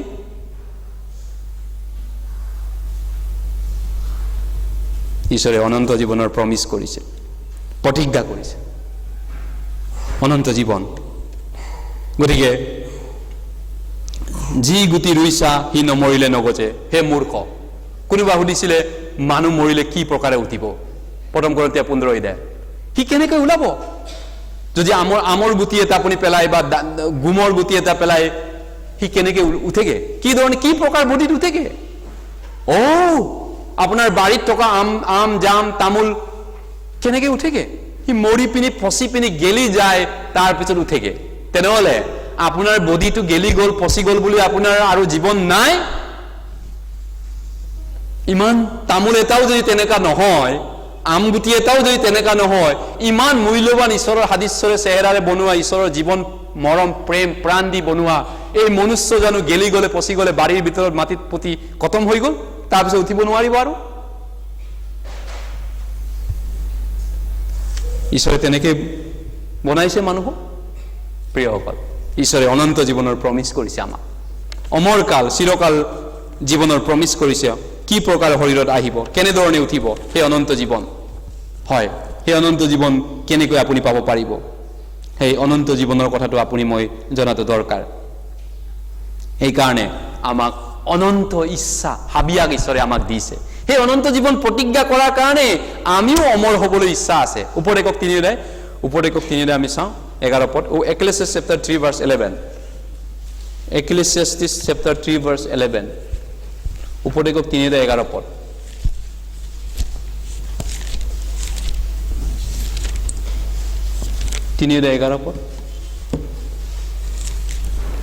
এক্লেছিয়াছ চেপ্টাৰ 3 ভাৰ্ছ 11, 3:11 পদ আমি একেলগে পঢ়িছোঁ। তেওঁ সকলোকে নিজ নিজ কালত সুন্দৰ কৰিছে আৰু তেওঁবিলাকৰ হৃদয়ত অনন্ত কালো ৰাখিছে। তথাপি এনেকৈ ৰাখিছে যে আদিৰ পৰা অন্তলৈকে ঈশ্বৰে কৰা কাৰ্যৰ তত্ত্ব কোনেও উলিয়াব নোৱাৰে। অনন্ত কাল ৰাখিছে, হয়নে? অনন্ত কাল, অমৰ হ'ব বিচাৰিছে আমি। ঈশ্বৰে আমাক অনন্ত কাল হেঁপাহ এটা দি থৈছে, আমি অমৰ হ'ব বিচাৰিছোঁ। কিহৰ কাৰণে? অনন্ত জীৱন প্ৰমিছ কৰিছে ঈশ্বৰে।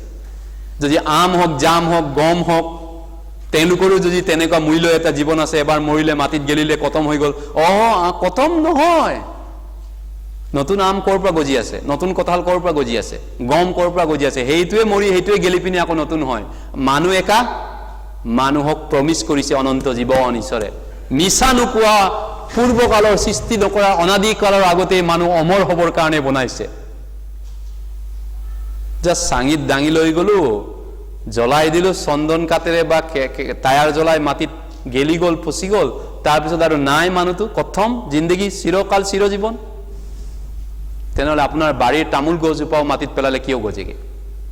ঈশ্বৰে মিছা নোকোৱা ঈশ্বৰে কৈছে, মিছা নোকোৱা ঈশ্বৰে কৈছে, সামান্য তামোল বা সামান্য গম গছ এটাকে যদি তেনেকুৱা জীৱন দিব পাৰে, তাতকৈ আমাক ঈশ্বৰে কিমান মূল্যৱান, কিমান সন্মানৰ জীৱন দিব।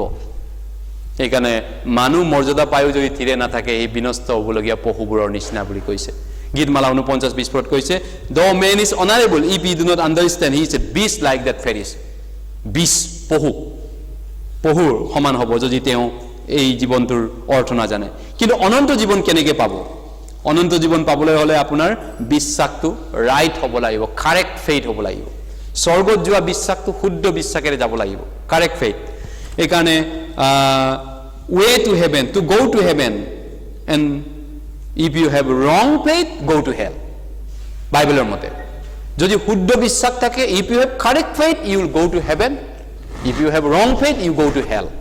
বাইবেলৰ মতে, যীশুৰ মতে যদি শুদ্ধ বিশ্বাস আছে স্বৰ্গলৈ যাব, কাৰেক্ট বিশ্বাস, আৰু অশুদ্ধ বিশ্বাস যদি ভুল বিশ্বাস কৰিছে নৰকলৈ যাব। প্ৰভু প্ৰভু বুলি যীশুক বিশ্বাস কৰিলেওতো নৰকত যায়, যদি বিশ্বাসটো যদি শুদ্ধ নহয়। মতি হাত হৈ যায়, আমি চাওঁ মতি হাত হৈ যায়। মেথিউ চেপ্টাৰ 7, বিশ্বাসটো কাৰেক্ট হ'ব লাগিব। ৰং বিশ্বাস কৰাবিলাকে নৰকতে যাব। মতি হাত হৈ যায়। Matthew chapter 7, if you have a right faith, you will go to heaven, and if you have a wrong faith, you will go to hellfire. Bible mate, according to Bible. Matthew 7,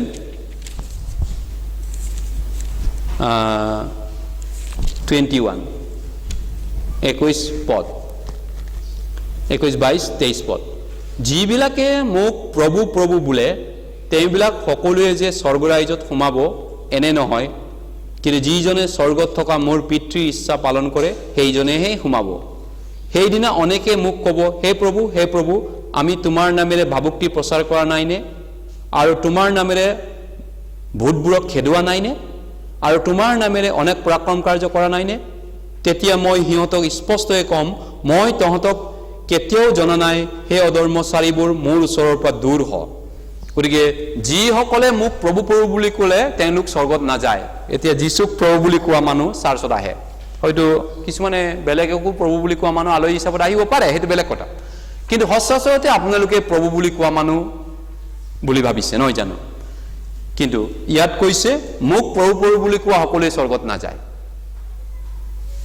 আৰু এইটো সামান্য মানুহ নহয়, যিবিলাকক তেওঁবিলাক ডাঙৰ মানুহকো কৈছে, যিবিলাকে ভূত খেদাইছে, মিনিষ্ট্ৰী কৰিছে, ভাৱবাদী কাম কৰি আছে, ডাঙৰ ডাঙৰ খ্ৰীষ্টিয়ানৰ লিডাৰ কৰি আছে, ভূত খেদাইছে, অদ্ভুত কাম কৰিছে, চমৎকাৰ কাম কৰিছে, সেইবিলাকে ক'ব প্ৰভু আমি আপোনাৰ মানুহ হয়। যীশুৱে ক'ব দুষ্ট অধৰ্মচাৰী মোৰ ওচৰৰ পৰা আঁতৰি যোৱা, মই চিনি নাপাওঁ। ইয়াত লিখা আছে বাইবেলত, প্ৰভু যীশুৰ নিজৰ মুখেৰে কৈ ৰাখিছে সেই মহাবিচাৰৰ দিনাখন। কাৰণ এই মানুহবিলাকে বিশ্বাসী হয়, অলৰেডি বিশ্বাসী, সেইকাৰণে তেওঁলোকে ভূত খেদাই আছে আজি সমাজত, বিশ্বাসী খ্ৰীষ্টিয়ান সমাজত। পৰাক্ৰম কাৰ্য কৰিছে, কাণ ধৰি পিনি সুস্থ কৰি দিছে বেমাৰবিলাকক, চমৎকাৰ কৰিছে, মানুহক বেমাৰ অদ্ভুত কাৰ্য কৰি আছে, অদ্ভুত কাম কৰিছে, মিৰাকুল কৰি আছে যীশুৰ নামত। যীশুৰ নামত ভূত খেদাইছে, মণ্ডলী বনাইছে, কিবা কিবি কৰি আছে, মিনিষ্ট্ৰী কৰি আছে, পৰিচৰ্যা কৰি আছে। আৰু যীশুক সেইদিনা ক'ব প্ৰভু প্ৰভু প্ৰভু। যীশুৱে ক'ব ইউ ললেছনেছ, হাতাও, অধৰ্মচাৰী মোৰ ওচৰৰ পৰা ভাগো। কিয়? তেওঁলোক বিশ্বাসী নহয় নেকি? তেওঁলোক বিশ্বাস কৰে প্ৰভু যীশুক, কিন্তু তেওঁলোকৰ বিশ্বাসটো ৰং, অশুদ্ধ, ভুল। সেইকাৰণে গেট আউট। যীশুৱে কৈছে গেট আউট, কেতিয়াবা অফিচাৰো খেদে ফাইলৰ টেবুলৰ পৰা অফিচাৰৰ টেবুলৰ মানুহেও খেদে মানুহক মই মোৰ চকীদাৰক মাতিম নে এতিয়া তুমি গেট আউট নে মোৰ গাৰ্ডক কম পলাই যায় কেতিয়াবা মানুহৰ পৰা যিশুৱে গেট আউট কৰিব সেই মানুহবিলাক যিবিলাক ৰং ফেইথ আছে গো টু হেল নৰকত যা বাইবেলত কৈছে কাক দুখিব তেতিয়াহ'লে মই বাইবেলত নিজ চকুৰে কৈ ৰাখিছোঁ এইকাৰণে প্ৰিয়সকল স্বৰ্গত যাবলৈ আপোনাৰ বিশ্বাসটো কাৰেক্ট হ'ব লাগে মতি 7:13 পদ 13-14 পদ মতি 7:13 আৰু 14 পদ মেথিউ চেপ্টাৰ 7 ভাৰ্ছ 13 and 14 মতি 7:13 আৰু 14 পদ একেলগে পঢ়িম ঠেক দুৱাৰেদি সোমোৱা কিয়নো যি দুৱাৰে আৰু যি বাটে সৰ্বনাশলৈ নিয়ে সেই দুৱাৰ বহল বাটো মুকলি আৰু হেদি সোমোৱাও অনেক কিয়নো যি দুৱাৰে আৰু যি বাটে জীৱনলৈ নিয়ে সেই দুৱাৰ ঠেক বাটো চেপ আৰু তাক পোৱা লোকো তাকৰ গতিকে লৈ যদি স্বৰ্গত যোৱা দুৱাৰটোত আপুনি প্ৰৱেশ কৰিব বিচাৰে দুৱাৰখন ঠেক আছে কৈছে যীশুৱে এতিয়া আপুনি ভাবিব পাৰে প্ৰভু মই দুৱাৰত কেনেকৈ প্ৰৱেশ কৰিম মোকোতো স্বৰ্গত যাবলৈ ইচ্ছা আছে তেতিয়াহ'লে যীশুৱে কৈছে ঠেক দুৱাৰত সোমোৱা ঠেক দুৱাৰটো কি আকৌ ক'ত আছে ঠেক দুৱাৰ তে বহল দুৱাৰততো সব মানুহে গৈ আছে সব মানুহ বহল দুৱাৰত গৈ আছে যীশুৱে কৈছে ঠেক দুৱাৰত সোমোৱা অনন্ত জীৱনৰ দুৱাৰটো ঠেক আছে জটিল আছে তাক পোৱা লোক কম আছে আৰু অনন্ত নৰকলৈ যোৱা দুৱাৰটো বহল আছে যাবলৈ সহজ আছে সবে তাতে যায় কোনটো পথত যাবা তুমি কোনটো পথ কোনটো বাট তুমি ভাল পোৱা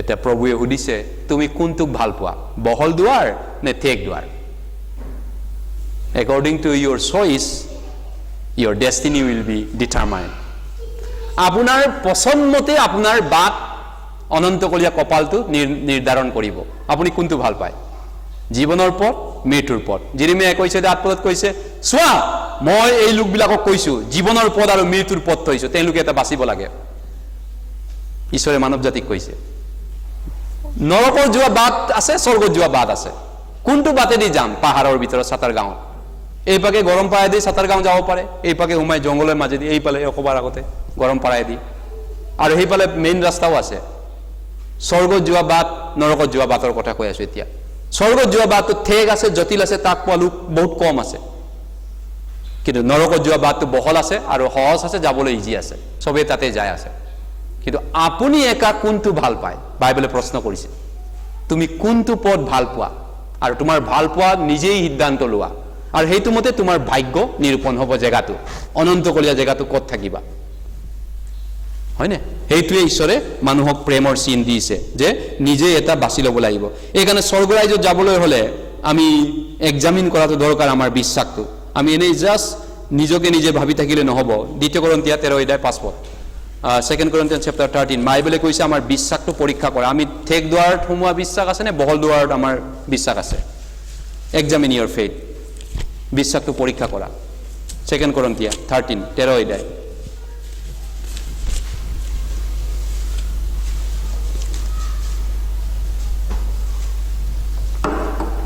2 Corinthians 13:5 পদ আহক আমি একেলগে পঢ়িছো 2 Corinthians 13 verse 5 তোমালোক বিশ্বাসত আছানে নাই তাক জানিবলৈ নিজৰ পৰীক্ষা কৰা আৰু নিজৰ প্ৰমাণ চোৱা নতুবা তোমালোকে নিজৰ বিষয়ে নাজানা নেকি যে যীশুখ্ৰীষ্ট তোমালোকৰ অন্তৰত আছে নাথাকিলে তোমালোক অপ্ৰামাণিক লোক ইউ আৰ ডিসকোয়ালিফাইড গতিকে অযোগ্য লোক গতিকে এক্সামিন ইয়োৰছেল্ফ টেষ্ট ইয়োৰ ফেইথ এই কাৰণে আমি Bible seminar Bible class counselling কিমান আমি এক্সামিন কৰি থাকো কিমান পৰীক্ষা কৰোঁ যেনেকৈ ইমান হস্পিটেল গুৱাহাটীত হৈছে ইমান মেডিকেল হৈছে ইমান আশা ইমান হেল্থ ৱৰ্কাৰ আজাৰা কো ৰাণী হস্পিটেলে কিয় ইমান হস্পিটেল নাৰ্ছিং হোম কিয় কাৰণটো এই বডিটো 70 বছৰ থাকিলেও এইটো বেমাৰ হলে কষ্ট পায় এই বডিটো এক্সামিন কৰা দৰকাৰ ব্লাড টেষ্ট কৰিছেনে সুগাৰ টেষ্ট কৰিছেনে লিভাৰ টেষ্ট কৰিছেনে এলএফটি এনএফটি টেষ্ট কৰি আনক তাৰপিছত আপোনাক মই চাই দিম মেডিচিন দিম আপুনি মই টেষ্ট কৰাটো দৰকাৰ বডিটো জীয়াই থাকিবলৈ যদিও 70 বা 80 বছৰে আছে অনন্তকলীয়া আত্মাটো স্বৰ্গত যায় নে নৰকত যায় কিয় টেষ্ট নকৰে কিয় ইমান অৱহেলা, কিয় নিজৰ জীৱনৰ প্ৰতি, নিজৰ অনন্তকলীয়া জীৱনৰ প্ৰতি ইমান অৱহেলা নে? নিজক আপুনি ইমান ঘৃণা কৰেনে? ঈশ্বৰে কৈছে নিজক ইমান বেয়া পোৱা মানুহ নে আপুনি? নিজক ভাল পোৱা মানুহ হ'লে অন্তত আপুনি নিজৰ আত্মাটো চেক কৰি চাব, মোৰ আত্মাটো শান্তিলৈ জেগালৈ গৈ আছে নে অশান্তি জেগালৈ গৈ আছে? মোৰ আত্মা ঈশ্বৰ থকা জেগালৈ যাব নে জমৰ পুৰীৰ লগত যাব? জম দূতলৈ গৈ আছো নে মই ঈশ্বৰ থকা জেগালৈ গৈছো? প্ৰেমৰ সাগৰ, দয়াৰ সাগৰৰ ওচৰলৈ গৈছো নে মই হিংসা, ঘৃণা, দামানলৰ মাজলৈ মই গৈ আছো অনন্তকাল ৰাজ্যটোত? চেক কৰিবলৈ বাইবেলে কৈছে, চেক কৰা, টেষ্ট কৰি চোৱা, এক্সামিন কৰি চোৱা। সেইকাৰণে প্ৰিয়সকল, বহুত ইম্পৰ্টেণ্ট এইটো চেক কৰাটো আমাৰ জীৱনটো। কাৰণ কেনেকৈ চেক কৰিম? বাইবেলৰ যোগেদি, সত্য বাক্যৰ যোগেদি। আমি পৰিত্ৰাণ কেনেকৈ পাব পাৰিম তেনেহ'লে? সত্যৰ জ্ঞান কেনেকৈ পাব পাৰিম? শুনাৰ যোগেদি, জানাৰ যোগেদি। জানিলে একমাত্ৰ সত্য ঈশ্বৰক জানিব লাগিব। জানি ক'ৰ পৰা জানিব যদি নুশুনে? শুনিবতো লাগিব। এইকাৰণে পৰ্দা লগাই, ভিডিঅ' দেখুৱাই, প্ৰমাণ দেখুৱাই, বিজ্ঞানিক তথ্যৰে, পুৰাতত্ত্ব বিজ্ঞানেৰে, আৰ্কলজিষ্ট, হিষ্টৰী, শেষ কালৰ চিন, পাপ, জন্ম, মৃত্যু, নৰক ইত্যাদিৰে আমি প্ৰমাণ দেখুৱাবলগীয়া হয়। মানুহক বিশ্বাসটো নিৰ্ভৰযোগ্য তথ্য দিবলগীয়া হয়, যাতে মানুহজন সম্পূৰ্ণ বিশ্বাস কৰে সত্যভাৱে বাইবেলৰ ঈশ্বৰটো। সেইকাৰণে এইটো ইম্পৰ্টেণ্ট, আমি শুনাটো ফাৰ্ষ্টত। শুনিলে, জানিলে আপুনি বিশ্বাসটো আহিব। যদি আপুনি ভালকৈ শুনা নাই, জানা নাই, আপুনি প্ৰভু প্ৰভু প্ৰভু বুলি ভূত খেদা মানুহ হ'ব আপুনি। যীশুৱে ক'ব গেট আউট, গেট আউট, ৰং faith, U have wrong faith, তোমাৰ ভুল বিশ্বাস আছে। তুমি বিশ্বাস কৰা ভাল কথা, তুমি বিশ্বাস কৰিছা এইটো মানিছোঁ মই, তুমি মোক প্ৰভু বুলি কৈছা এইটো মানিছোঁ, কিন্তু আই এম চৰি, কিন্তু মই তোমাক স্বৰ্গত যাব দিব নোৱাৰোঁ। কাৰণ মোৰ লয়ে কৈছে, মোৰ আইনে কৈছে ঠেক দুৱাৰ নোসোমোৱাকৈ স্বৰ্গত প্ৰৱেশ কৰিব নোৱাৰে, মোৰ বাক্যই কৈছে। সেইকাৰণে তুমি যাব লাগিব, ফিৰি পিনি ওলাই যাব লাগিব। এইকাৰণে আমি শুনাটো দৰকাৰ। ইপিচিয়া 1:13 কৈছে, ইপিচিয়া 1:13 কৈছে আমি শুনিলেহে আমাৰ বিশ্বাসটো শুদ্ধ হ'ব। কি শুনিব লাগিব? পৰিত্ৰাণৰ বাক্যটো শুনিব লাগিব, চেলভেশ্যনৰ বাক্যটো শুনিব লাগিব। যে চাৰ্চত যায়, সিওতো জানে, সিওতো চাৰ্চত যায়, এই বুলি স্বৰ্গত যায়নে? ন, বাইবেলে কৈছে নহয়, মোক প্ৰভু প্ৰভু বুলি কোৱা চাৰ্চত যোৱাবিলাক স্বৰ্গত নাযায় যদি ঠেক দুৱাৰত সোমোৱা নাই। ইপিচিয়া 1:13। সিওতো যায়, সিওতো আহে, সিওতো প্ৰাৰ্থনা কৰে। এইটো ভূতেওতো এইটো কৰে, ভূতেওতো বিশ্বাস কৰে যীশুক।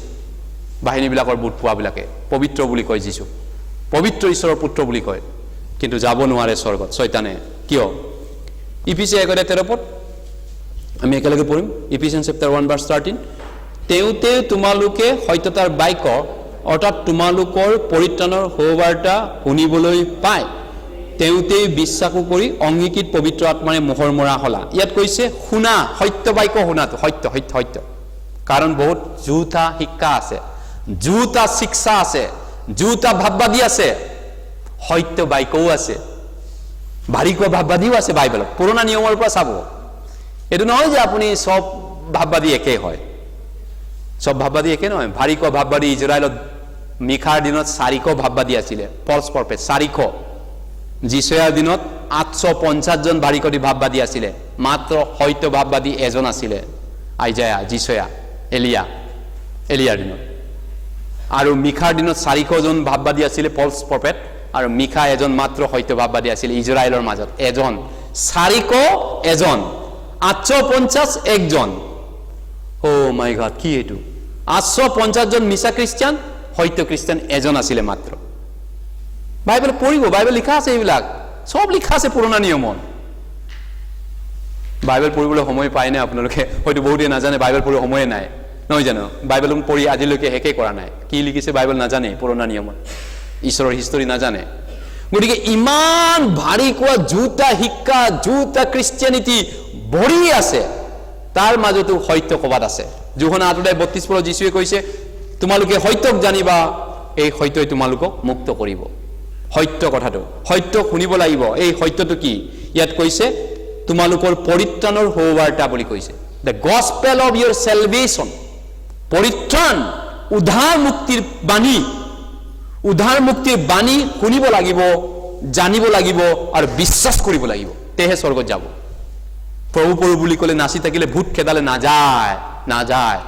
শয়তানেও ভূত খেদাব পাৰে মায়াঙত, বেলেগ বেলেগ জেগাত, ছায়া বাবাও বহুত কৰিব পাৰে। আমাতকৈ বেছি কৰা মানুহ আছে বিশ্বত, বহুত পাৱাৰফুল নেতা আছে। হা, তেওঁলোকৰো আছে বহুত, কিন্তু নাযায় ভূত খেদালে, পৰাক্ৰমকাৰীলে নাযায়, মই চিনি নাপাওঁ, অদ্ভুত কাম কৰাবিলাকক মই চিনি নাপাওঁ, যদি তেওঁলোকে পৰিত্ৰাণ পোৱা নাই। পৰিত্ৰাণ পাবলৈ হ'লে কাৰেক্টকে জানিব লাগিব, শুদ্ধকে শুনিব লাগিব। পৰিত্ৰাণ কেনেকে পাম, স্বৰ্গত কেনেকে যাম, সেইটো প্ৰশ্ন এতিয়া বহুতৰে। ৰোমিয়া 10 অধ্যায় আমি কেইটামান মাত্ৰ চাম আৰু 2-3টামান বাইবেল পদ। ৰোমিয়ান চেপ্টাৰ 10, ৰোমান চেপ্টাৰ 10, ৰোমিয়া 10 অধ্যায়। হাউ টু গেট সেলভেশন, আমি পৰিত্ৰাণ কেনেকে পাম। ৰোমিয়া 10 অধ্যায়, ৰোমান চেপ্টাৰ 10, 10 অধ্যায় 2-3 পদ একেলগে পঢ়িছোঁ। এইটো মুখস্থ কৰিবলগীয়া আমাৰ বাইবেল পদ, আচলতে বহুত ইম্পৰ্টেণ্ট আমি পৰিত্ৰাণ পাবৰ কাৰণে। 2-3 পদ একেলগে পঢ়িছোঁ। ঈশ্বৰলৈ তেওঁবিলাকৰ উৎসাহ আছে বুলি মই তেওঁবিলাকৰ পক্ষে সাক্ষ্য দিছোঁ, কিন্তু সেই উৎসাহ জ্ঞান অনুসাৰে নহয়, কাৰণ তেওঁবিলাকে ঈশ্বৰৰ ধাৰ্মিকতা নাজানি নিজৰটো স্থাপন কৰিবলৈ বিচাৰি ঈশ্বৰৰ ধাৰ্মিকতাৰ বশীভূত নহ'ল। এইটো পৰিত্ৰাণ কেনেকে পায়, উত্তৰ ইয়াতে আছে। উৎসাহ থাকিলে, ভূত খেদালে, চাৰ্চত যাবলৈ, গান গালে, ভাল কাম কৰিলে, পইচা দিলে পৰিত্ৰাণ নাপায়, বাইবেলে কৈছে। এইটো উৎসাহ, নিজৰ উদ্যম, আৰাধনা, স্তুতি, প্ৰশংসা। আজিকালিতো কিমান তেনেকুৱা শিক্ষক পাবি আপুনি, আৰাধনা কৰো, ইউটিউব কিবা কিবি আৰাধনা কৰো, কত কি কি জোতা শিক্ষা, ফলছ কম্পিউটাৰ, ফলছ ভাৰী কোৱা ভাৱবাদী, মিছা সান্তনাকাৰী। যিৰিমিয়া 6:14 কৈছে, যেতিয়া শান্তি নাই মোৰ প্ৰজাবিলাকৰ, তেতিয়া তেওঁবিলাকে মোৰ প্ৰজাবিলাকৰ ঘাঁটো সামান্য ৰূপে সুস্থ কৰি শান্তি শান্তি বুলি কৈ চিঞৰিবলৈ দি মোৰ প্ৰজাবিলাকৰ ঘাঁটো সামান্য ৰূপে সুস্থ কৰিলে।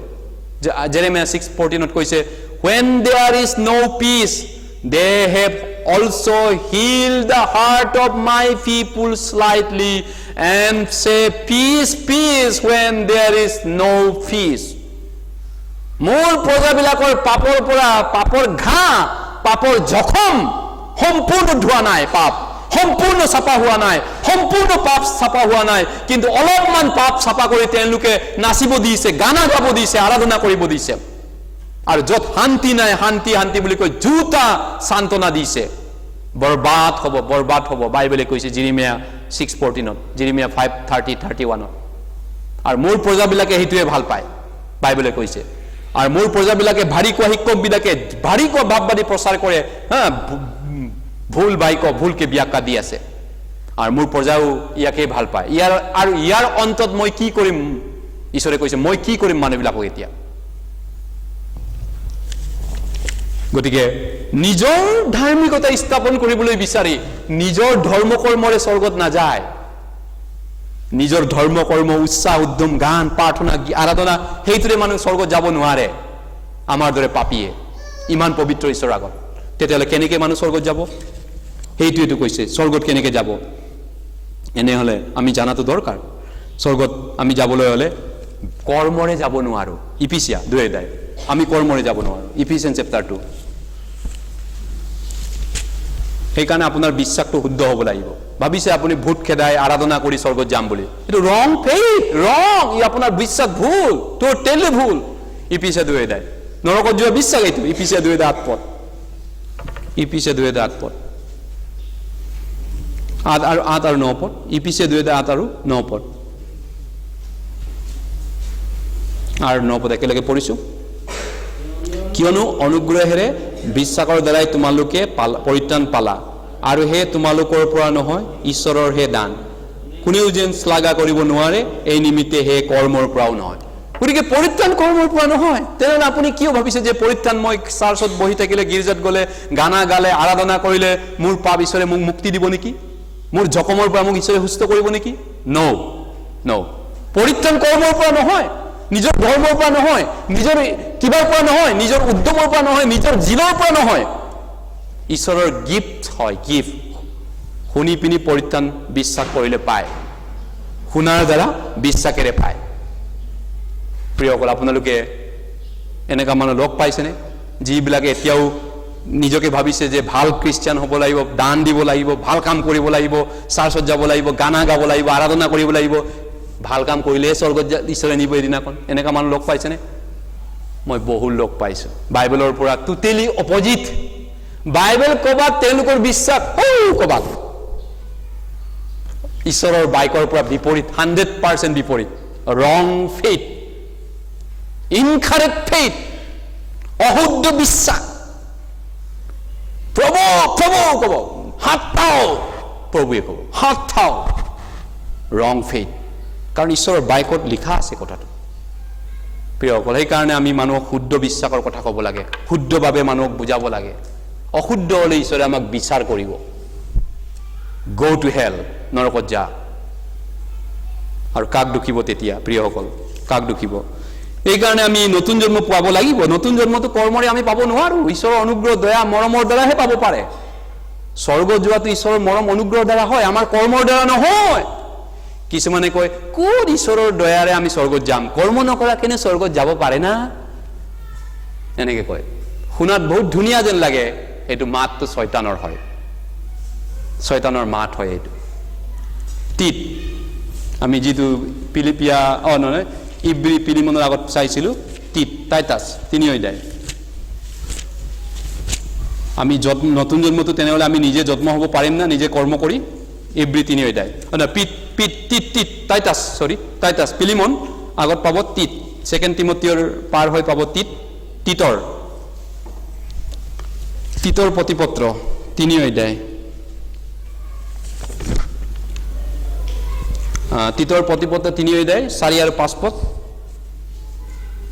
4 আৰু 5 পদ একেলগে পঢ়িছো টিট টাইটাছ চেপ্টাৰ 3 ভাৰ্ছ 4 and 5 কিন্তু যেতিয়া আমাৰ ত্ৰাণকৰ্তা ঈশ্বৰৰ মধুৰ স্বভাৱ আৰু মনুষ্য জাতিলৈ প্ৰেম প্ৰকাশিত হ'ল তেতিয়া আমি কৰা ধৰ্ম কৰ্মৰ কাৰণে নহয় কিন্তু তেওঁ নিজ দয়া অনুসাৰে নতুন জন্মৰ স্থান আৰু পবিত্ৰ আত্মাই নতুন কৰাৰ দ্বাৰাই আমাক পৰিত্ৰাণ কৰিলে পৰিত্ৰাণ কেনেকৈ কৰিলে আমি কৰা ধৰ্ম কৰ্মৰ কাৰণে নহয় তেনেহ'লে বহুত চাৰ্চত যোৱা মানুহ মই লগ পাইছোঁ যদি তেওঁলোকে ভাবে ভাল কাম কৰিব নোৱাৰে ধৰ্ম কৰ্ম কৰিব নোৱাৰে তেওঁলোকে ভাবে আমি স্বৰ্গত নাযাওঁ আৰু তেওঁলোকে ভাবে ভাল কাম কৰিলে ধৰ্ম কৰ্ম কৰি থাকিলে আমি স্বৰ্গত যাব পাৰিম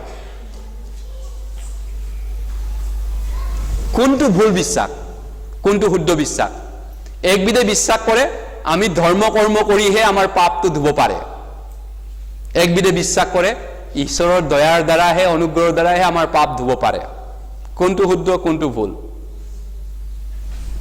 হয় এইটোৱে ঈশ্বৰে নিৰূপণ কৰিব যোনে বাইবেলৰ মতে বিশ্বাস কৰিছিলে ঈশ্বৰৰ দয়া অনুগ্ৰহৰ বাহিৰে আমি নিজৰে পাপ ধুব নোৱাৰো তেওঁবিলাকে শুদ্ধ বিশ্বাস ঠেক দুৱাৰত সোমাইছে আৰু যিবিলাকে ভাবে আমি নিজৰ মতে চেষ্টা কৰি নিজৰ কৰ্মৰে আমি স্বৰ্গত যাম তেওঁলোকে বহল দুৱাৰত সোমাইছে আৰু তেওঁলোকৰ অন্তিম দশা বৰবাদ শেষ প্ৰিয়সকল বাইবেলত সব উত্তৰ আছে নহয়নে হয়তো আপুনি নপঢ়ে নাজানে হয়তো আপোনাক বুজা মানুহ নাই হয়তো বুজোৱাবিলাকো ভালকে বুজোৱা নাই সেইকাৰণে আপুনি হয়তো বুজা নাই ভালকে কিন্তু বাইবেলত সব প্ৰশ্নৰ উত্তৰ আছে স্বৰ্গ যোৱাটো দুখৰ নহয় স্বৰ্গ যোৱা ৰাস্তা স্পষ্ট সিম্পল ইজি একদম সহজ আছে ইজি আছে কিন্তু মানুহে তাক দুখৰ কৰি উল্টা পুল্টা কৰি অসম্ভৱ কৰি পেলাইছে বাৰিকোৱা শিক্ষকবিলাকে গণ্ডগোলীয়াবিলাকে তেওঁলোকে ঈশ্বৰৰ অনুগ্ৰহৰ কথাও কয় আকৌ কেতিয়াবা কৰ্মৰ কথাও কয় তেওঁলোকে যুগ মিক্স খিচৰি পিয়ৰলি ঈশ্বৰৰ দয়াৰ দ্বাৰা স্বৰ্গত যোৱাটো হয় কিন্তু তেওঁলোকে আকৌ মিক্স কৰে দুইটাই লাগে বুলি কয়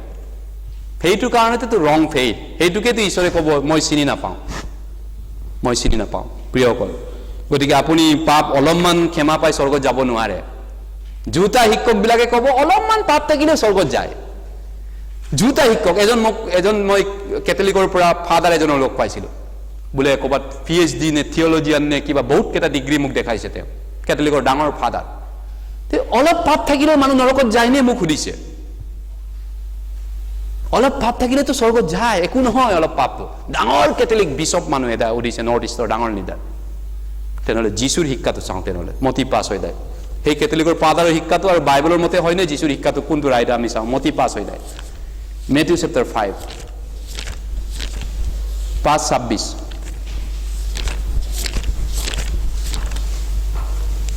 Moti chapter 5 verse 26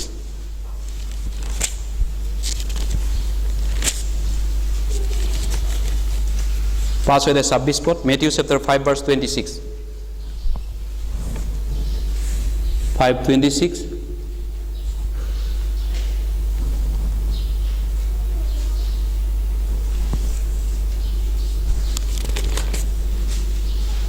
Matthew 5:26.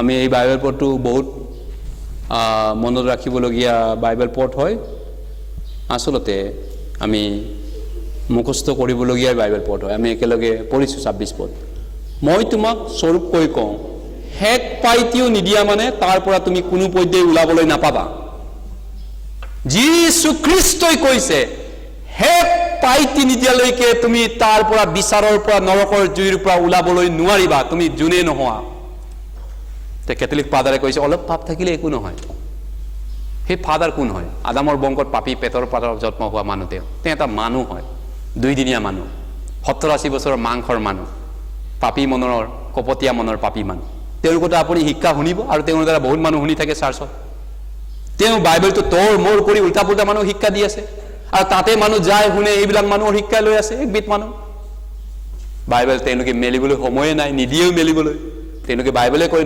পঢ়িব নাপায় বাইবেল অকল ফাদাৰে পঢ়িব পায় এনেকৈ লুকাইছিল ইমান বছৰ হাজাৰ হাজাৰ বছৰ মাৰ্টিন লুথাৰ নোহোৱা হ'লে অন্তত আমি বাইবেলটো মেলিব পৰাটো অধিকাৰ পাইছোঁ মাৰ্টিন লুথাৰৰ পিছত হয়নে এয়া হয়তো শয়তানে কিমান কোটি মানুহ আত্মা নৰকত লৈ গ'ল এইদৰে 1500-1000 বছৰ কেথলিকে ৰাজ কৰিছিলে বিশ্বটো বাইবেল মেলিব দিয়া নাছিল 1000 খুলিব দিয়া নাছিল অকল ফাদাৰ পুৰোহিতে চুব পায় 1000 বছৰ শয়তানে কেইটাক নৰকত লৈ গ'ল আত্মাটো 1000 বছৰত কিমান মানুহ জন্ম হৈছিলে কিমান মানুহ নৰকলৈ টানি লৈ গ'ল শয়তানে এটো কিমান সিৰিয়াস তেওঁ মোক কৈছে অলপ পাপ থাকিলে একো নহয় বুলি মোক কৈছে তেতিয়া বাইবেলটো চা প্ৰিয়গল গতিকে আপুনি মই বাইবেল সেইকাৰণে জানাটো দৰকাৰ বাইবেল পঢ়াটো দৰকাৰ যদি আপুনি ভাবে ঈশ্বৰে এনে মাপ কৰিব এটা আপুনি ভাল ভুল বুজি আছে লেবিয়া আমি হেক বাইবেল পঢ় পঢ়িম লেবিয়া 5 অধ্যায় 17 পদ অলপ পাপ অকমান ঘা সুস্থ হয় আপুনি সুস্থ হ'ব নোৱাৰে লেবিয়া 5:17 লেভিটিকাস 5:17 লেভিটিকাস 5:17 পৃষ্ঠাটো